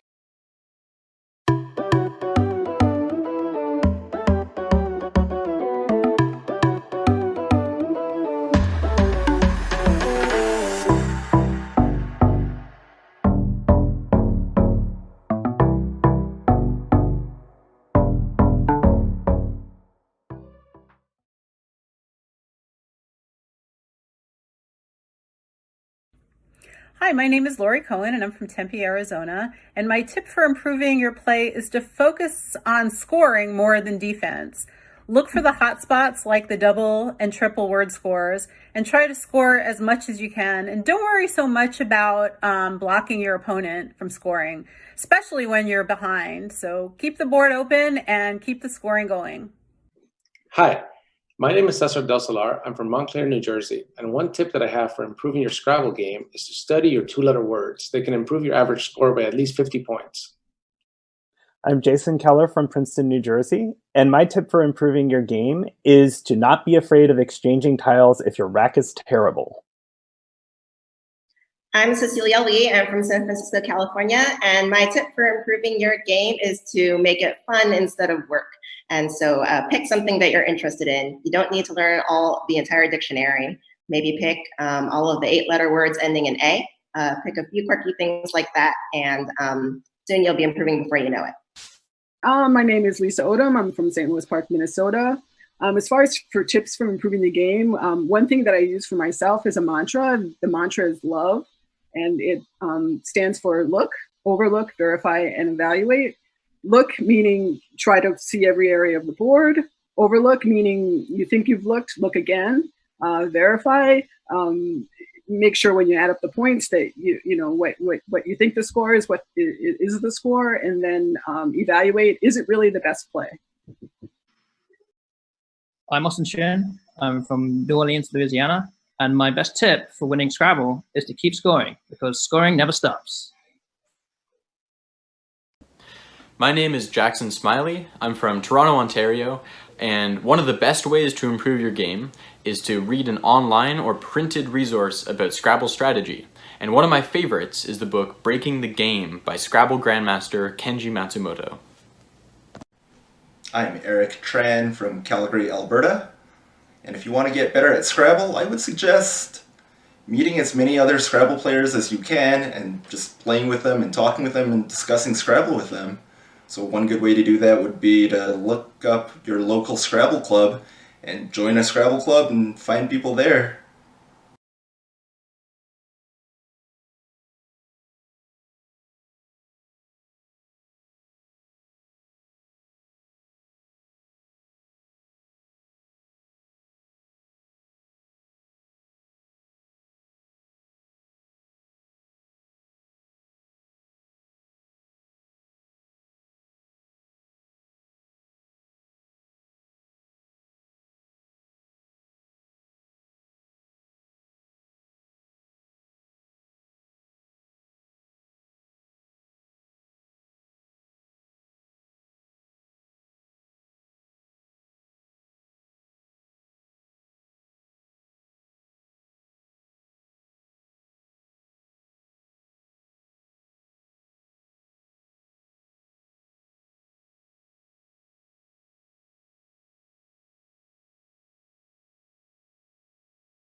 Lushing does take some front hooks, like flushing, for instance, blushing.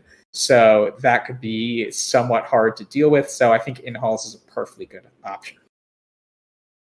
What in-halls does is it actually allows a lot more 8-letter words. So it looks like Jason does have his response bingo, which is exactly what he needs if he wants to claw back from 130 points down. So he's now only 50 points down. But Cecilia is seeing a beautiful play of verbiage. Wow, what a good find. That was not on my radar. I think that gives Jason another bingo. Isn't Tentorio a word?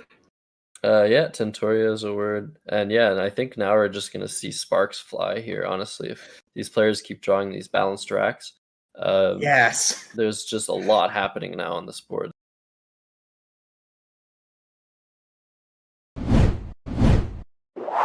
She draws. Oh, So okay, she draws that's good. overlaid. Overlaid could come down. Overlaid is very unlikely to be blocked, so this is really a good chance for Lori to maybe jump back into it. As we can see, Austin is ahead by more than 60, 71 to be precise, and he might actually find this play that's being suggested. Juddies for 32 points from the J and Rioja will shut down that V and will score as much as Austin can hope to score without emptying the bag. And look, he's seeing it, and that's going to be disastrous for Lori. It blocks overlaid. It scores too many points, and if he presses enter, this might be it. Yeah, wow, that's a huge game swinger. Yeah, Juddy's is basically the only play there that can block overlaid.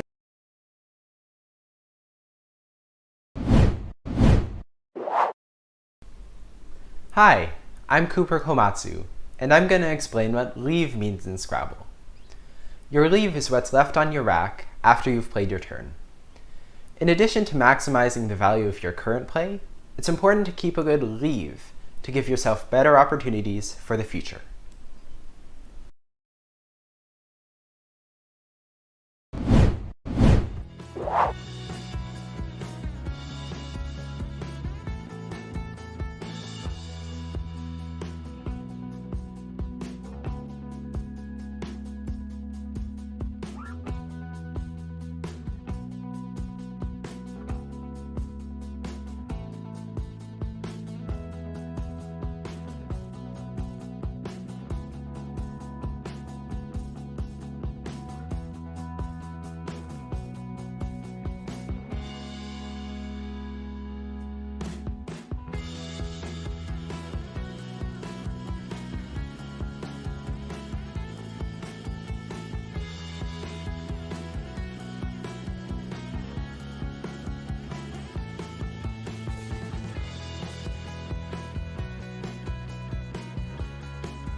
Hello, everyone, and welcome back to the second semifinals day of the NASPA Tournament of Champions presented by Scrabble GO. We saw an insane game just now. Austin Shin took a really close win over Jackson Smiley when Jackson made the play of Thin, allowing for Fainter to come down because he missed the fact that Sign, S-I-G-N, can take a back hook of an A for Signa. Matt, I mean, are you ready for game 5, or are you still in shock after that last game? Oh, I am so ready for game 5. It's going to be really exciting to see how Jackson recovers from that. That's a big blunder, and Scrabble's a very psychological game, man. Sometimes when you make a mistake, it's really hard to get back in a proper mindset afterwards. And I did talk to Jackson. I was messaging him just now. He did just completely miss the back hook on Sign that it can take an A. He said if he had seen that it takes an A, he would have absolutely played NTH as we saw him set down. So we're going to see, can Jackson recover, or will things start to get shaky for him? It's very hard to think straight sometimes when you're mad at yourself in Scrabble. So we'll see. He's got 3 do-or-die games. He's got to take 3 straight against a fantastic player in Austin Shin to make it to the finals, and we'll see if he's able to recover. Yeah, so again, to reiterate, this is a best 4 of 7. Austin is up 3-1. The winner of this goes to play Cecilia Lee in the finals tomorrow at 1 p.m. We will see if Austin can lock this up in the next 3 games or if Jackson pulls the sweep. Let's go to game 5 now.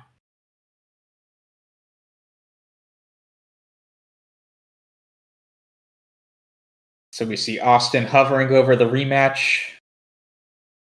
And we are off. And so Austin is holding not the most conducive tiles to bingoing or anything like that. Actually, somewhat similar to the start of his last game. His last game, he had 5 E's, a Q, and a U. So he has 4 of those tiles, but he quickly plays every here. Seems like a pretty natural play. Gets rid of the V, gets rid of the Y, and it scores a bunch of points. Is Veery also a word? Or Veery is valid, and Veery is certainly the play here. You'd like to play that shifted over to the left, putting the V on the double letter. Every takes 2 hooks. It takes a front R and a front S. And I'm very surprised that Austin has just put down every like this. Yeah, that's actually a fairly it's a multiple point mistake. That is interesting, but fortunately for Austin, Jackson has neither of those hooks and doesn't look like he has a bingo right away. He's holding AAEHLTY. Yeah, if you're Jackson here, you probably want to get rid of the Y and the A. I'm actually not seeing a really high-scoring play right away. Are you? Or I mean, he can play long through that R, something like lathery, perhaps, to shed the H and the Y together. But this is going to be a tricky turn for Jackson, I think. Yeah, Hey is a nice option there. I did not see that right away. Off of the Y, HAYEY for 28 points would give Jackson a decent leave of LAT, especially because there are 2 E's already on the board that are disconnected from each other right now. So Hey is a very nice play if Jackson sees it. I'm guessing he's going to play that pretty quickly.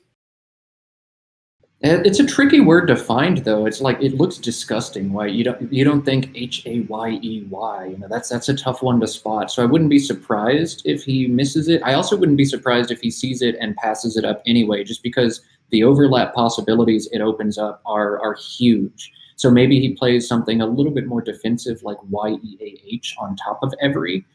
I think that's more open in a lot of ways. The YE really could give back some big point plays, I feel like, right? It could, neither option is very good defensively. I don't think he has almost anything good defensively. And one thing that might be in his head right now is, why would Austin play every? Is he holding an R or is he holding an S? Because there's really no reason to play every unless you're setting up a hook for yourself. Now, Austin isn't setting up a hook for ourselves or for himself. We know that, but Jackson doesn't. So Jackson probably thinks there's a good chance Austin has an S right now. And it looks like Austin's right away going to play the beautiful play of, I never know how to pronounce this, Salom? Selim, I think. Selim? Okay, so he makes 4 2-letter words for 40 points, keeping QE. If you see it, it's absolutely the right play. And he saw it right away when Jackson was putting down Hey, which is a really nice find. And this is what makes Austin so good, is he just doesn't really miss stuff. If there's a good overlap that scores 40, he's automatic on it. He's so good. And Jackson, meanwhile, sets up the L because YOW does take a back L. It also takes a back E, though, so it's not quite... You'll sometimes get blocked there, but this is a really cool idea by Jackson to quickly play Ma for a bunch of points with the potential to set up a big tile. And Austin will not block that back hook E potential of YOW. He'll instead play Cage, making Heme, Heme. Oh, he takes it back. I guess he's considering doing something the other way. And then he goes back to Cage. So this looks like a really strong play again. These players are making these plays quickly, and we will see what Jackson does next. I think, did he have Tallier on his rack? He has Jackson? Literal and Tallier. So we'll see if he spots Reverie. Oh, he's got Literal with Yowl. Right. So that's fantastic. And Jackson's going to cash in on the spot he set up for himself. And this is exactly the kind of play Jackson needs after missing Cigna last game. Like, this is the kind of thing where it's like, okay, I'm up by 50 points now. Now I can just concentrate on this game. I've shaken off the bad juju from last game. I can just move on and make good plays. So we've seen these plays are just flying off the board. There really hasn't been a lot to think about on any move. Maybe Hei was a kind of tough position, but Selim is basically an automatic play. Ma, automatic. Cage, there's really no other choice, and Literal, automatic. And these guys, I know Jackson plays a lot of blitz. I'm not sure about Austin, but sometimes the plays are just so incredibly obvious to you as a top level player, and they're just throwing them down real quick. Yeah, so Austin, for a hot sec there, put down Boyle, which we can see simulates better than Roque, R-O-Q-U-E, off of the R in every. As a reminder, we normally arrange the plays in Quackle by kind of their overall value, regardless of the specific game situation. Just over time, how good of a score you get and how good of the leave on average your leave is, that's what it's normally stored as statically. But if we simulate a turn like we just did here, we can actually approximate, given the board and the contents of the bag, how good a play is. And so we see Boyle actually simulated better than Roque. And you can see exactly why with Austin's pull. Boyle allows him now to cash in that QU he held for coin underneath for 50, more than 50 next turn, but does the spot stay open? On a board with basically two opportunities, front hooking every or playing underneath Boyle, you just have to assume Jackson's going to go there the vast majority of the time. Still a good idea by Austin. The QU is pretty powerful. He can play down the J row through that E, making QUE something or something QUE. But Jackson's almost definitely going to take away that spot. And it looks like Jackson's got some choices here. Radix or Ticks. He'll have to decide if I want 50 points but open the board right now, or if I want 42 points, keep things tight, and hold bingo-prone tiles. How do you feel more? The R specifically is such a key tile given the every front hook. So I actually would elect to play Ticks over Radix, but I think both seem very good here. We'll see how it unfolds. And it looks like Jackson picked up a lot of vowels with that, so not the poll he was hoping for. Austin's going to try a word that isn't in the NWL dictionary, so he will need to brainstorm something else. Yeah, man, how many times have we seen that from Austin? Now he's checking NOX, also invalid in the TWL dictionary, but valid in the international dictionary. I do wonder if this has taken any kind of psychological toll on him. He's had just numerous good plays taken away from him. Yeah, this is going to be tough. He really would have wanted to see coin come down there, but OI is looking like what he's going to do now, which I think is a great idea. The leave he's keeping, EINQU, has a lot of synergy. You can even pick up bingos a lot of the time next turn. And this scores pretty decently. If you even don't get bingos next turn, you could... Oh, he has queen actually as an option. I missed that at first. But that is a backup option he could do as well. But I like this idea of OI or even doing queen. One of the two seems fine. Yeah, you really have to decide how long can I afford to sit on this nice balanced rack but score very little. Boyle, I only scored 12, but I held some stuff that should score well next turn. And OI, I'm doing it again. How many turns can Austin afford to score little now, trying to invest in the future? How many times can he miss that future investment before he's out of this game entirely? It looks like he'll get another chance at least because Jackson has drawn so poorly on this rack. But frustrating for Austin that you're keeping letters that should get you a lot of points and you're not really able to get a lot of points. Yeah, I'm wondering if Jackson's going to play Ova here to set up through the V in every to set up his N for Nova potentially. That E in every or both E's in every are kind of dangerous bingo spots. And if you think Austin after a play like OI is holding bingo letters, which is much likelier, honestly, than him holding the Q. It's a really interesting idea to try to maybe block that area, but still give yourself a lane because you'd be keeping ETION, and TION is a very natural end for a lot of words. So OVA could allow for Nova plays. Matt, what's jumping out to you here? Well, I do think it's very funny that you never really expect Austin to be holding QU after Boyle and then OI. I don't much like OVA here.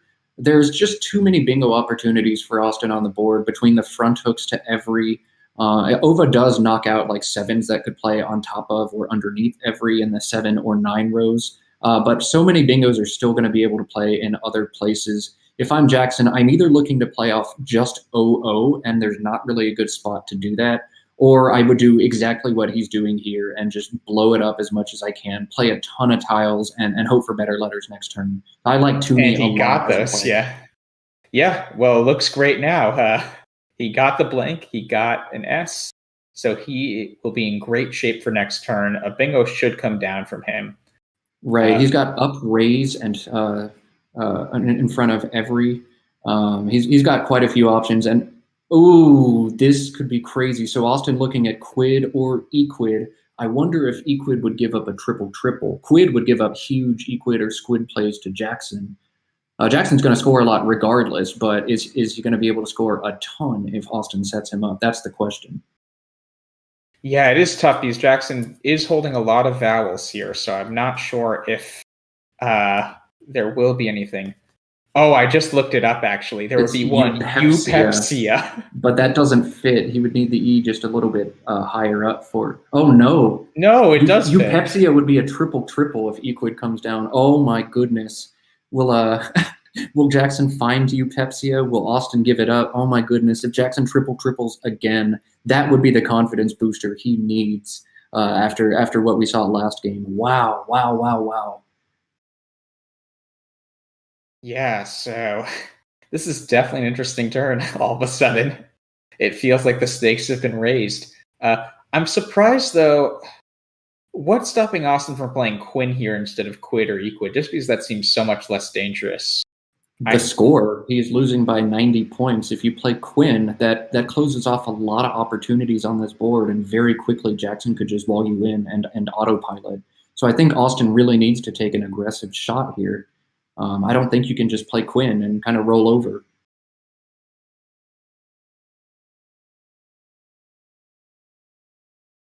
So, yeah, I guess, is there any value to keeping the Q again this turn? So he could do something like bind off of the E in tuning the R and radix. Is there any value to opening a dangerous lane like that, keeping the Q? Or I guess that doesn't seem too fruitful. Jackson will go there so often. I'm just trying to think, is there any other way? Yeah, so he's going to do he's looking at something like that now, thinking maybe I can cash in the Q for a bunch, which is a reasonable idea also. I think the problem with a play like quid or equid is it's so likely your opponent has one of those tiles, right? I mean, I don't think you can play quid here. I think maybe equid is possible. Opening up the triple is scary, sure, but when you're losing pretty badly, I think it's a reasonable thing to do. I also think Deb is pretty reasonable, but when you make a play like Deb trying to set up the Q, you need to think about what you can actually draw. And I can't remember the back hooks to QUIN in Collins, but I know QUINO at least is valid. And I don't see anything in TWL that he can pull there unless he gets a 2-tile pull. Like, TE he would need to hit quite or something underneath. Yeah, and just remember, he already checked if quino was a word in this dictionary. So, we saw him try that on the board at least once this game, so he already knows that is invalid. So Jackson's going to crush that spot. He's going to instantly see auspice, and while it's not eupepsia, it's still a massive bingo. And Austin, I think, has the right idea there, and it just doesn't really work out for him. He does pick up a blank, which is nice and gives him a fighting chance, but man, he's been sitting on that cue for a while, and he's just not been able to do anything with it. Oh, I take that back. I missed a quinoa, and that is what, 70 points. So he is able to do something with it. He feels pretty good now. And what did Jackson draw? Wow. So Jackson will have Vrau through the O and Toonie at a minimum to get rid of the V, the R, and the W, which definitely scores fine. It scores 20 points. But yeah, quinoa was really the only play that could get Austin back in the game.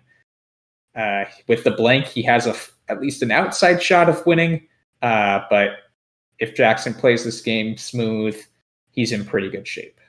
So this is really interesting. If Jackson's able to knock out the E and every and the front hooks at the same time, and he's got the V, which is the perfect tile to block, then he can. It's close to game over. Austin's going to have to really aggressively open or try to bingo to the C and cage. But I don't see a word that Jackson has that really actually effectively blocks. You would want to do something like VERT for 7 through the first E in every, but that takes a front A and a front O. You maybe do something like DEV, DEV. Yeah, right. Oh, yeah, I think something like VET is probably the most effective, but even then that has a back O hook. So, most of the time, just like a little 4-letter V word right there would be great. Even VETS, but Jackson just doesn't happen to have one that actually blocks everything somehow. Still, I think VET's a good idea. If Austin happens to have a bingo right now with veto, it's going to score very little, and it's still advantage Jackson.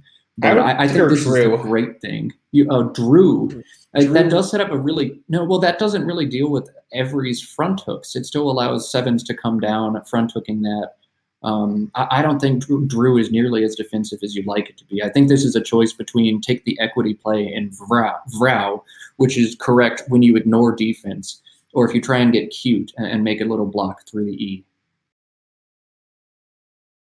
Yeah, I don't know. It was a tough turn, but Vrau, it's a safe choice, and Jackson might want to not be. He might be a bit cautious after the end of the last game, how he kept trying to maneuver and do kind of this really creative play and then just forgot that one little case that changes everything. He might just want to, on that sort of play, realize I'm up now. These are virtually even in my analysis right now, but I might be missing something, so I might just play the natural play. Right. Your confidence gets shaken when you absolutely blow a game, as we just saw. I don't know. I think Vrau is still the right thing to do there. Jackson just didn't quite have the block he needed.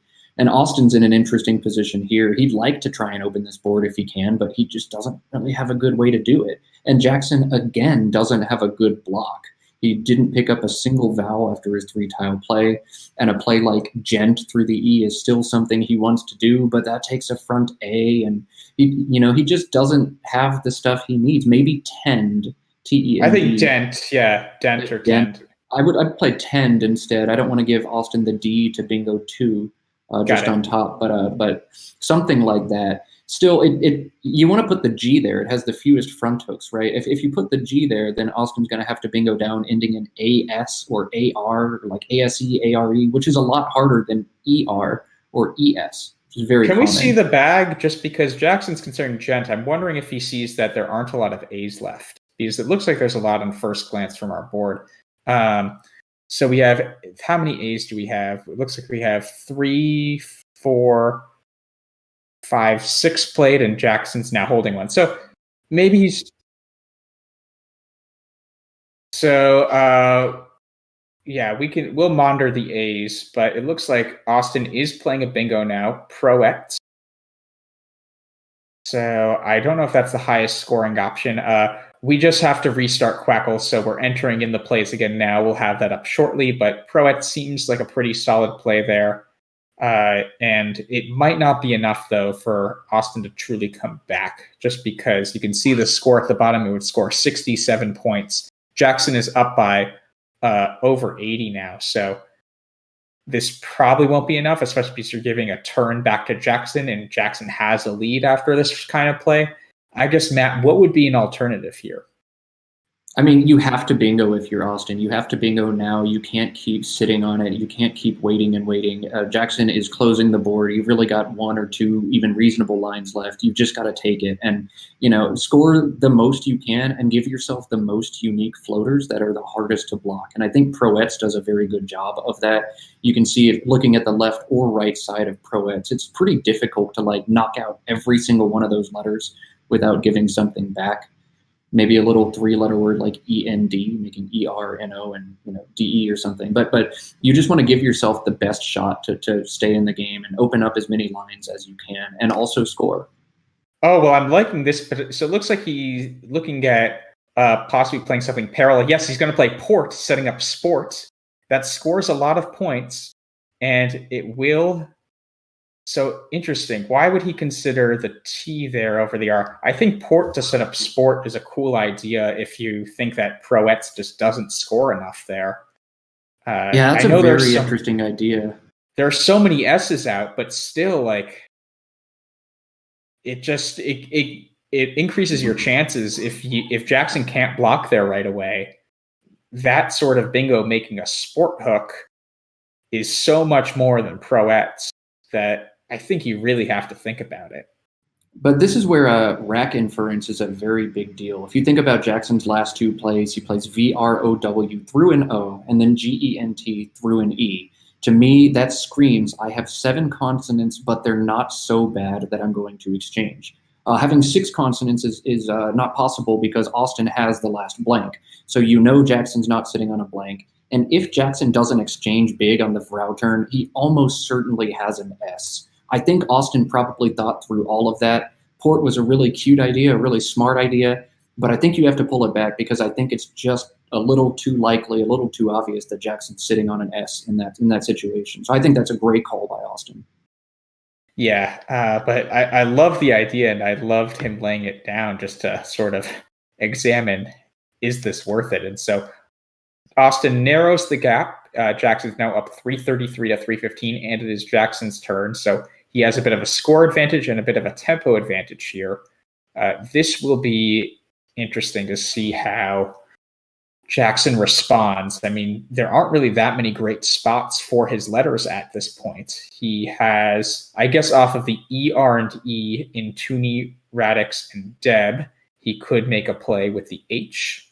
So he could play something like had, or DAC with DERE. So actually, is that a word? I feel like I've been shaking on some 4-letter words this tournament. DAC is valid. DHAK, yes.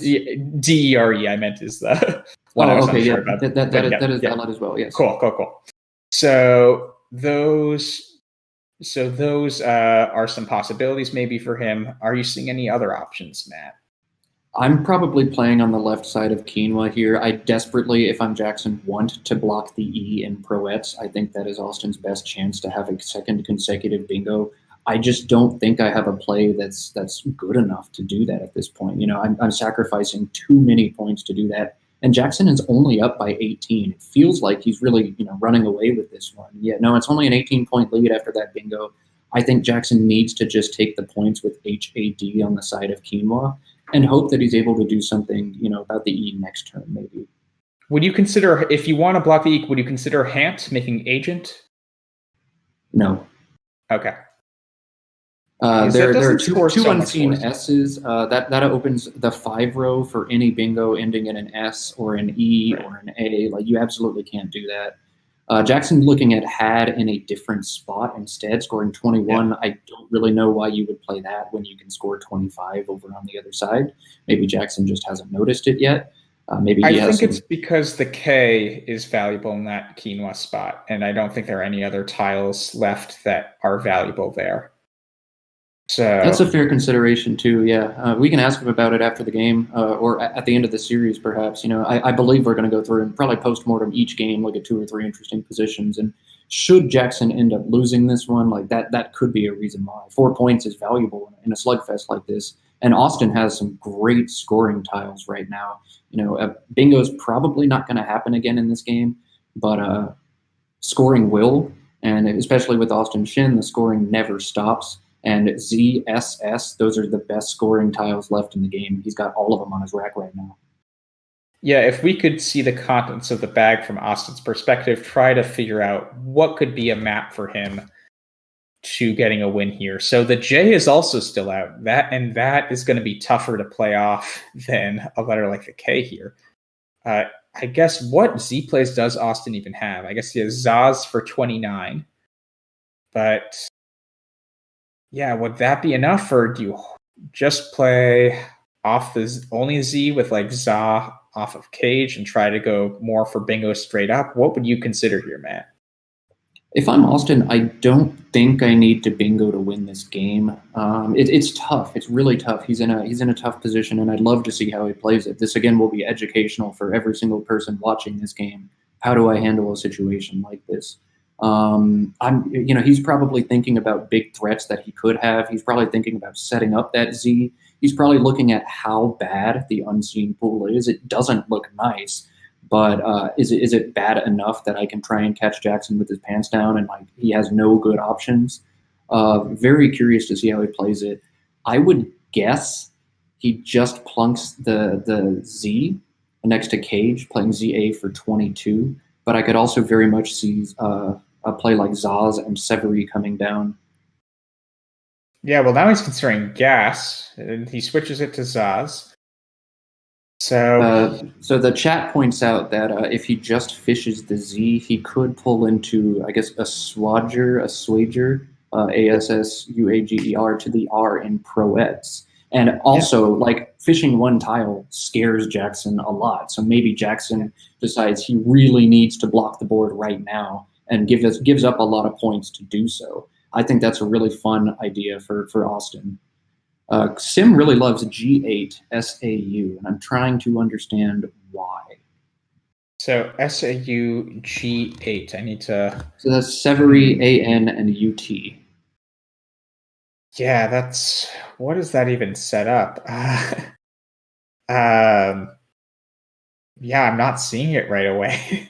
So my guess, if we're on a 2-ply sim, is you do that, and then the next turn you plunk the Z for 22, and you're holding an S, and it loves that leave because it's a bingo-ish leave. And my guess is 2-ply sim, that sim's better for like no good reason. It doesn't seem to set up anything.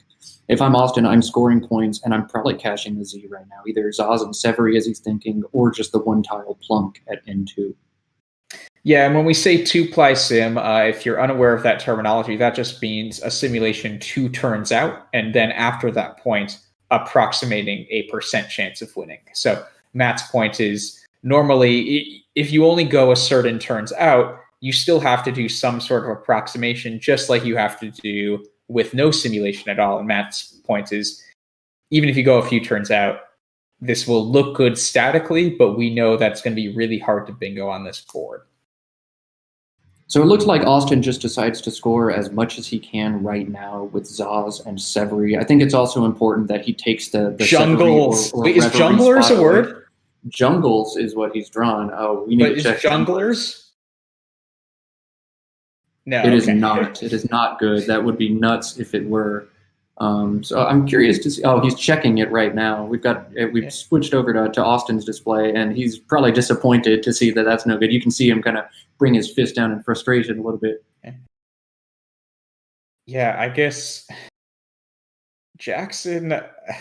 I feel like Jackson normally would want to play nag here just to set up snag as an option, but he'll probably see that there is another S out, so he shouldn't do that. But yeah, it's a tough position for Jackson. How many vowels are even left from his perspective? He's got 6 out of 13, so that's actually leaning vowel heavy. Yeah, so that's pretty good for him. Yeah, I guess what can he even do here? It's tough. Nur jumps out to me, KNUR, KNURR, but that allows Austin to play down through the N from H1 and open another line and score all at the same time. And that's just not something you want to do. But Jackson has been caught with a really bad rack and not a lot of scoring options. And really, this is going to come down to who can score the most over the last couple turns, I think. Austin correctly assessed, I believe, that he didn't need to bingo. He could just score, and have a good shot at catching back up. Yeah, the two plays I like here, so Kudo through the O and Pro X looks really nicely defensively. The other thing is possibly keeping the K, because the spot off quinoa, the I in that is a great spot for the K, and if you look at the contents of the bag, there's very few other letters that can really go there and score. The G is the next best tile. It would stink if Austin blocked that spot, but it could be that Jackson might deduce that it's worth keeping the K here. That'd be definitely something I would think about. It looks like Jackson is counting tiles with this pointer. Have we seen Jackson open the tile bag feature? Does he know that it tracks for you on this app? It's a good question. I'm not sure. I'm not sure if our producer feels comfortable relaying that information to him at this point, but that is a good question. We shouldn't interrupt him.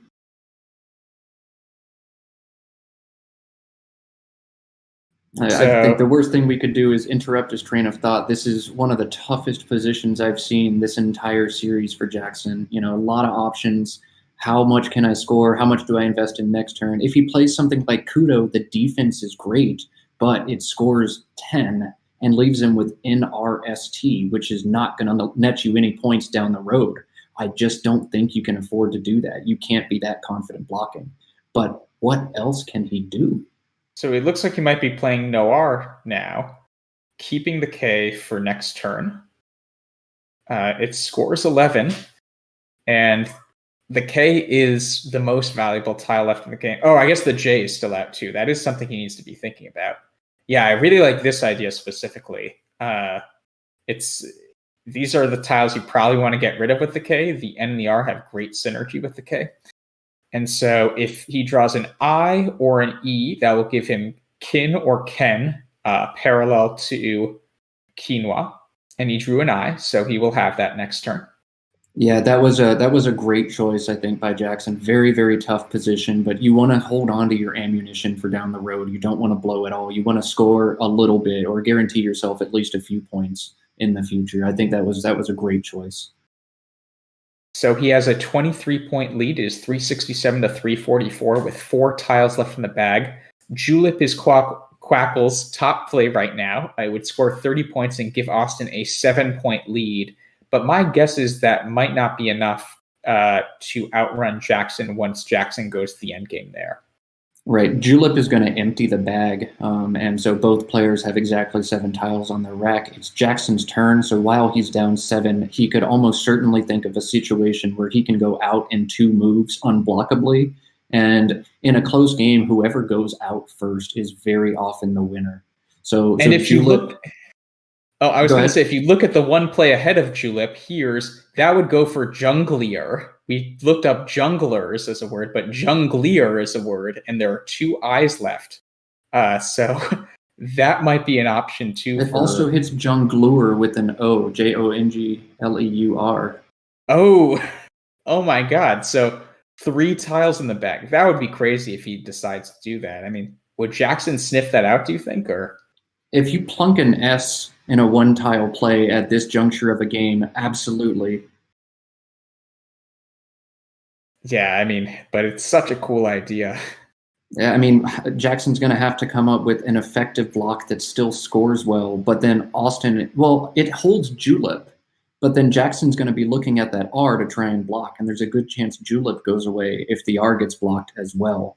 So I'm trying to find a path to victory for Austin here. I'm sure he is too. Julep doesn't feel like the play unless Jackson, ends up with an absolutely abysmal rack and can't go out in 2. And given we have a nice mix of vowels and consonants in the bag, even though there's some gross stuff, Jackson's probably going out in 2 after a play like Julep. So maybe you do fish here. Maybe you don't. This is very hard, and this is why Austin Shin's rated 2100 and I'm not, because I have no idea what to do. if we could look at the contents of the bag to see what Austin could be looking at, that'd be great. So one option here is to try to fish off the N or the L off of the A, G in Zaz and Gent to try to set up your S.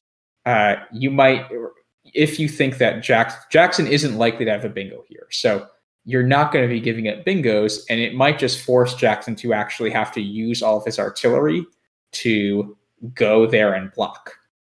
So that could be an option if Austin wants to keep trying to do something. But it looks like he picked up the S for a second, so maybe he is considering doing Kiers and Auspices, which would be a crazy idea.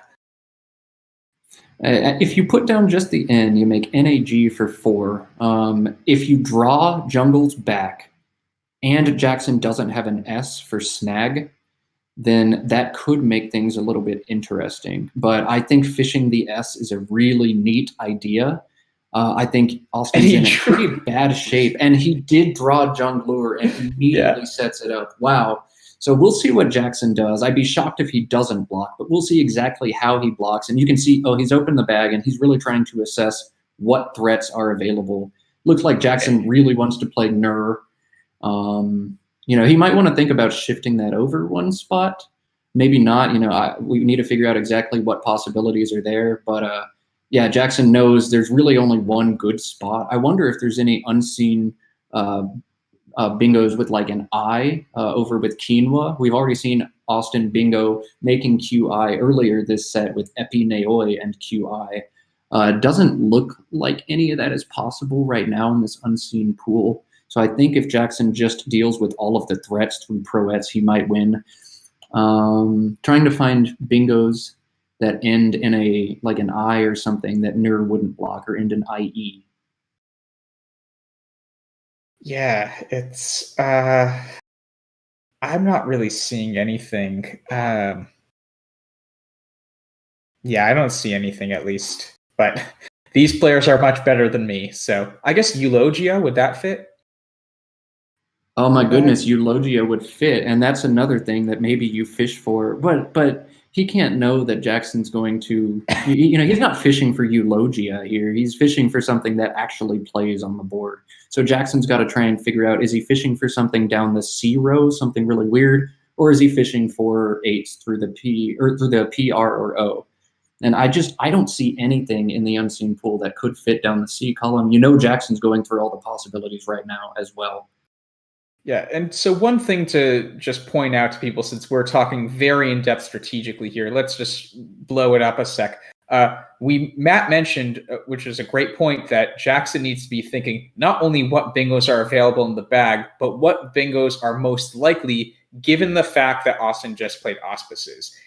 This is kind of where Scrabble becomes a lot more like poker. Scrabble is a game with imperfect information, unlike chess, which you can see all the tiles or all of the pieces that a player has. So it's more like poker in the sense that you're uncertain about what your opponent has. But just like poker, given the moves your opponent has made, you can possibly deduce what they have. And he's not going to block. He has to block. He has to block here.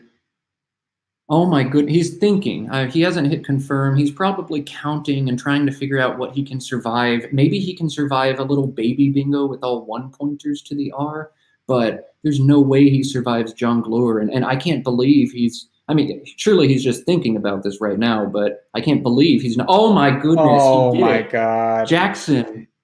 Oh, wow. And Austin. So Austin's second. Cloud 9. Well, Austin's going to get his second walk-off bingo. And this is truly a walk-off bingo for the match. This is like Game 7 of the World Series type of stuff. Or maybe the AL or NLCS, since Austin's now going to advance to the finals. So Austin bingos out with Jongleur, and that will give him the win for both this game and the series. 4-1. What a play. Wow, dropping the S. What a gutsy move by Austin. Fantastic way to get back in the game. And wow, just unbelievable. This is why Austin Shin is a machine over the Scrabble board. This is why he's one of the best players in the entire world. Unbelievable. Yeah, so before we get to our post-game interview, just a few plugs as a reminder. This tournament is brought to you by the North American Scrabble Players Association. The North American Scrabble Players Association is where you can play all these sorts of words. If you want to play jungler over the board, you can join by going to scrabble.zone/info. If you want to download Scrabble Go onto your personal phone, you can scan your phone at the bottom right at the QR code you see. That will get you straight to the download page. Scrabble Go is the app on your phone for Scrabble. Finally, this tournament is being played for two charities, the NASPA Foundation for Youth Literacy and Dolly Parton's Imagination Library. The NASPA Foundation for Youth Literacy works to foster literacy, mathematics, strategic ability, and fair play among students through the facilitation of and organization of word game play. Check it out. We'll put a link in the comment section. Dolly Parton's Imagination Library is a book gifting program that mails free, high-quality books to children from birth until they begin school, no matter their family's income. Anyways, I will ask our producer now if he is ready to go live with the players for the post-game interviews. I'm sure we have a lot of things that we'd like to hear about. So we are getting word now that things are good. So Matt, before we cut to Will, do you have any thoughts you want to relay? What an exciting way to spend a Saturday. You know, sitting indoors watching Scrabble on your computer, like how exciting could that be, right? Apparently really, really exciting. What a set. And I can't wait to watch tomorrow when Austin and Cecilia face off for the title. Yeah, I couldn't agree more. And we will see Austin tomorrow. But in the meantime, let's see Austin and Jackson now with our producer, Will Anderson. Wowzers. That was an absolutely incredible set of 5 games. First of all, congrats, Austin. Commiserations to Jackson. But really, that was a treat for Scrabble fans, experienced and new out there. I would have to imagine. I was certainly at the edge of my seat, but there are no shortage of things that I would love to ask you guys about these games. I'm sure that folks in the YouTube chat also have various questions, but in this game, right off the bat, this was an unbelievable sequence at the end where Austin fishing off his S, holding jungle as a leave. I'm sure, Austin, that you had it sort of worked out, that you saw that the I and the O were the tiles you had to hit. Did you have any other thoughts on what you could have gone there, other options? I was thinking of playing Jug as well, but I didn't really like what I was gonna. They didn't really give me any like real outs, so and the S was really kind of not really useful on the board, so just felt like I needed to put a bit more pressure on the score and have 3 tiles I think I had to potentially get jungler or junglier.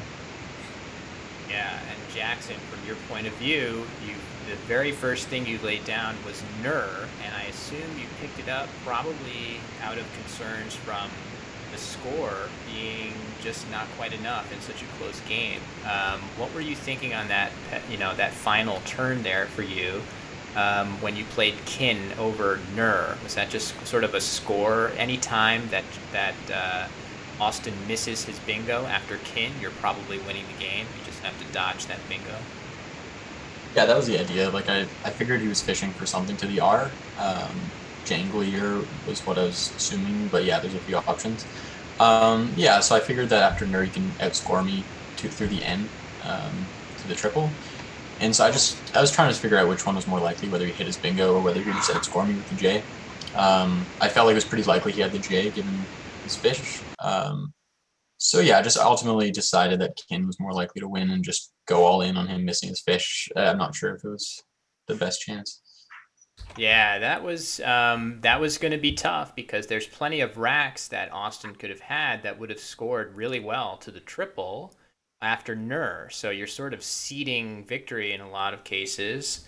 So that was just a really, really difficult choice for you. We really were not sure. Obviously, I'm sitting here behind the scenes and not even with the aid of Quackle, I just did not know for sure what the right play was. And it seemed like if we just pop back a game, that's definitely going to be the one that Jackson, I'm sure you're looking at as the turning point where, so here it is. I've just brought it up on screen.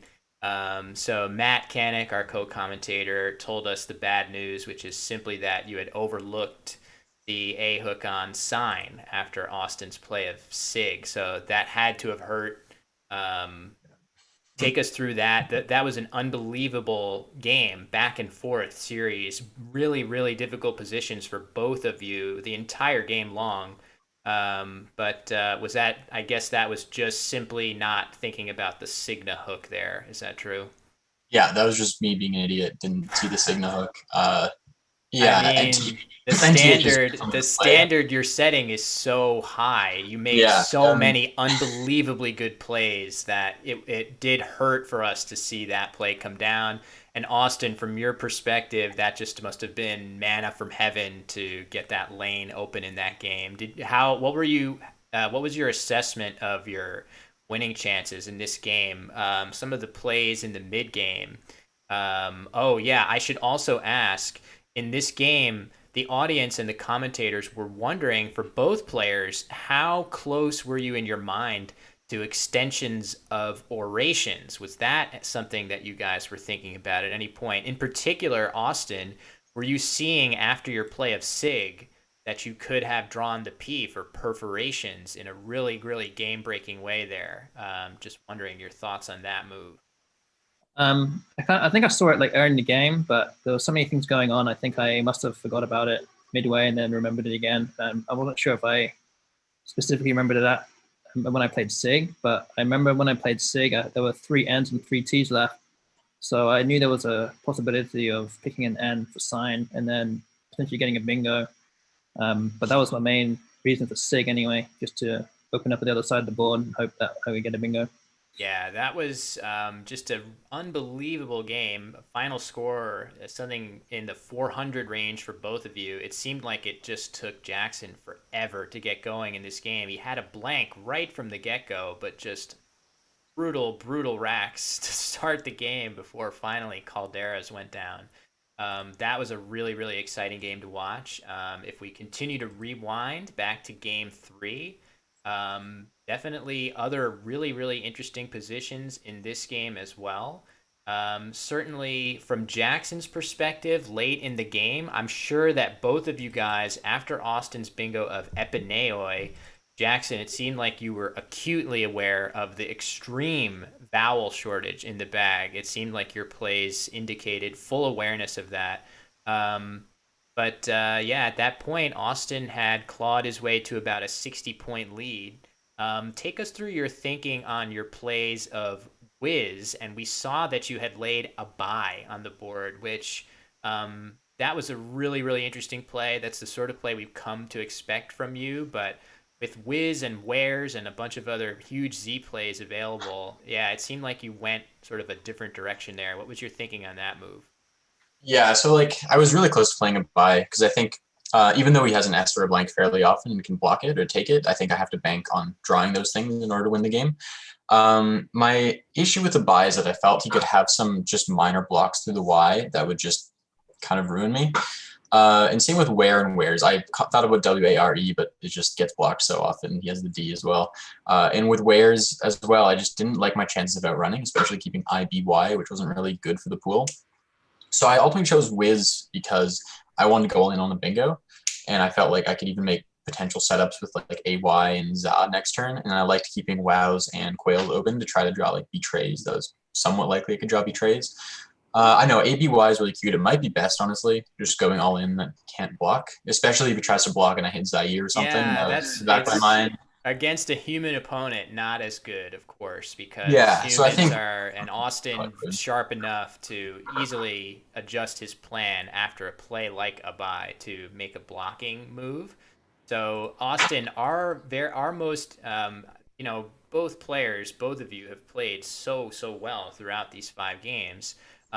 Actually, I mentioned the vowel shortage that Jackson was facing, but really that had manifested itself as early as this point in the game. And Austin, we were wondering if this was a really, really interesting move where you played Quail. Take us through that, because obviously you have a 50-point X play as well on that turn. So what was your thought process going into this move? And did you see and consider Qualia using the A as well? So through the same spot as Quail. I thought maybe I'm misremembering that you had even put that on the board, but perhaps you wanted to keep a second vowel. What was your thought process on this move? I don't think I saw Quail actually. I was looking at Quail and obviously Ilex. I knew that the X can go where Aerobe is as well. Yeah, and you even put it down at one point with Lux, just to sort of, cement that. Yeah, so I knew there were these two spaces for the X, and with if the the triple with the Stonies or Gearing gets taken out, then I don't think I've got quite as much stuff with the Q. So I decided to go with the Q first, and then hope that that Jackson doesn't play anywhere near Java, basically. Luckily, it worked out. And that does look like a very likely possibility, just given there's a huge triple lane on the top part of the board. There's another triple word score, a pair of them on the right side of the board. So the odds of the X staying open in this position look really good. So we really, really like the idea of playing through that A.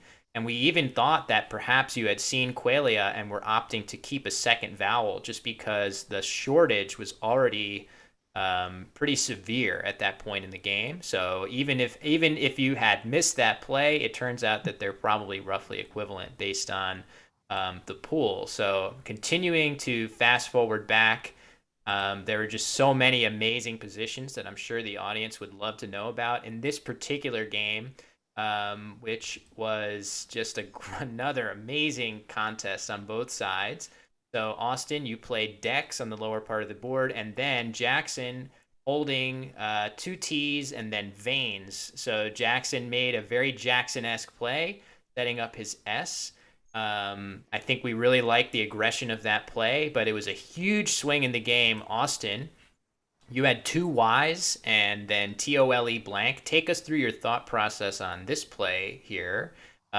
Clearly you felt compelled to block this S hook. And I'm not sure you realized from Jackson's perspective how urgent it was that you block it. He had Zesting going down in that spot with Tavs. So what were you thinking when you played Yo here? Well, I saw that he could have played that just above Dex, which is like a 10-point sacrifice. So I figured that he probably most likely setting up the S hook. I played the blank on there and made sure there's no A hook as well. So I knew that he had an S, and just fishing two tiles like that, I was almost certain that he had some sort of bingo. And it was very hard for me to get to the top right quadrant in that corner anyway, without playing YO, and it gives me a better chance to bingo there myself if I play that there as well. Yeah, that was just in time to block the enormous play of Zesting, and Jackson making his best play, clearly, of Zest for 48. The ending of this game was also incredibly fascinating. Jackson with a beautiful play of Adjoint in the pre-end game, and then Cam for Austin, which this was a brutal position for both of you. First for Austin playing Cam, and then for Jackson playing Cleric, emptying the bag. There really was no good way to block both the C of Cam and the S hook on Spa, where Austin ended up bingoing. Jackson, was that your thought in this position, that you just kind of have to go for it right now, and if he has a Spa bingo, you have to live with that potential? Yeah, once again, I was just, same with the last game, Jongler and Kin, it was just the same thing about like which one's more likely to happen, bingo through the C or from the S. And I figured the C was a bit more dangerous. I got my only blocks I saw were like Curlew and Culpa, and both of those set up another C lanes. There's no point in trying to block like that. There might be something else, but I also realized I was thinking about Unwarlike earlier, and then I just forgot about it. And I think that was probably we were going to ask about that too. Yes, we were going to ask about that. So that's finally at the end of our ride here. We'll go back to game one. All the way back at the start, several hours ago, we started our stream. So Austin, your play, Jackson, of Aunties blocked Winkler, Austin's Winkler, which would have gone down in that same spot. and Austin plays Warlike early in the game, and then fast forward a bit later, and yes, in this position where you played Fangs, Unwarlike was available for 48 points, leaving both of your S's. Obviously, this game's still working out really well for you. I guess one question for you in this game was a very Jackson-esque play that you put on the board very briefly before eventually playing a nil. You actually put Ixia on the board, holding the last two S's. What was your thought on why you picked that play up? We were intrigued by that play. Yeah, I figured it was just a bit too far once again. Like, I could draw consonants and just get wrecked that way. He could also bingo with Napery, which I was a bit worried about. I felt like with two S's, potential setups like Ixia later, and with the ambience hook, I figured my position was pretty good. Yeah. So that's why I opted not to do Ixia. Yeah, FLNSS is just not enough probably to make that spot especially dangerous. You really have to draw two vowels for that to be a really, really worthwhile gamble, especially when you're in pretty solid control of the game. So that was a great example of the combination of your creativity to see that move, but also your calculation and logic to pick it back up again and go a different route. And that was just a really, almost every game was just chock full of really interesting decisions, and we were just amazed with how accurately you navigated through those difficult decisions. So any last thoughts on the match before I kick it back to our commentators, guys, with Jackson first, then Austin? Well played, Austin. Nice to play you for the first time. Yeah, that's it. And so Austin, your thoughts on advancing to the finals tomorrow against Cecilia? It's been a very impressive run for you so far. How has it been in your first two matches competing in this tournament? Well, first of all, thanks to Jackson as well for the good games. Yes, but yeah, a lot of these players in this competition I've actually never played before, like in real life. So for me, this is also very good for me just to play some new players and, doing all of this for a good cause too. Well, thank you both for participating in this event and for treating us to an amazing show of just really top-notch Scrabble. And with that, I'm going to kick it back to our commentators for some final words. And we're going to bring our semifinals match to a close, and we'll be back tomorrow with the finals. But first, our commentators coming right up.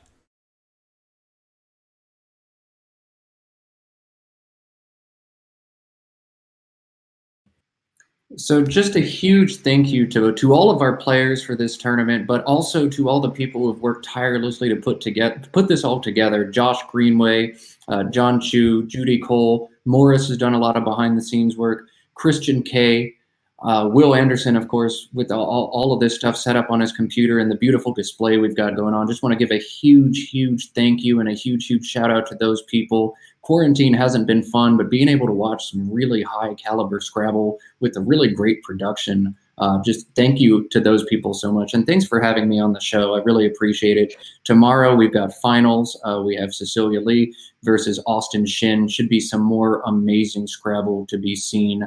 Again, coming up tomorrow, we'll have Morris and Josh Sokol back on the stream. And man, I can't wait to watch. Yeah, I couldn't have said it better myself. Obviously, thank you to all the people Matt just mentioned. Aside from me, I don't need to thank myself. But also thank you to my co-commentator today, Matt Kanek. Thank you so much for providing all your insight. People really loved hearing your insight throughout all this tournament. And who knows, maybe you could see Matt playing at the next one of these. So with that, we look forward to seeing you tomorrow. Again, 1 p.m. Eastern. We will have Cecilia Lee versus Austin Shin, best of 7 finals. I'm excited. Are you excited, Matt? I'm so excited. If today's any indicator, man, we're going to see some great Scrabble tomorrow. Well, until next time, signing off. Take care, everyone.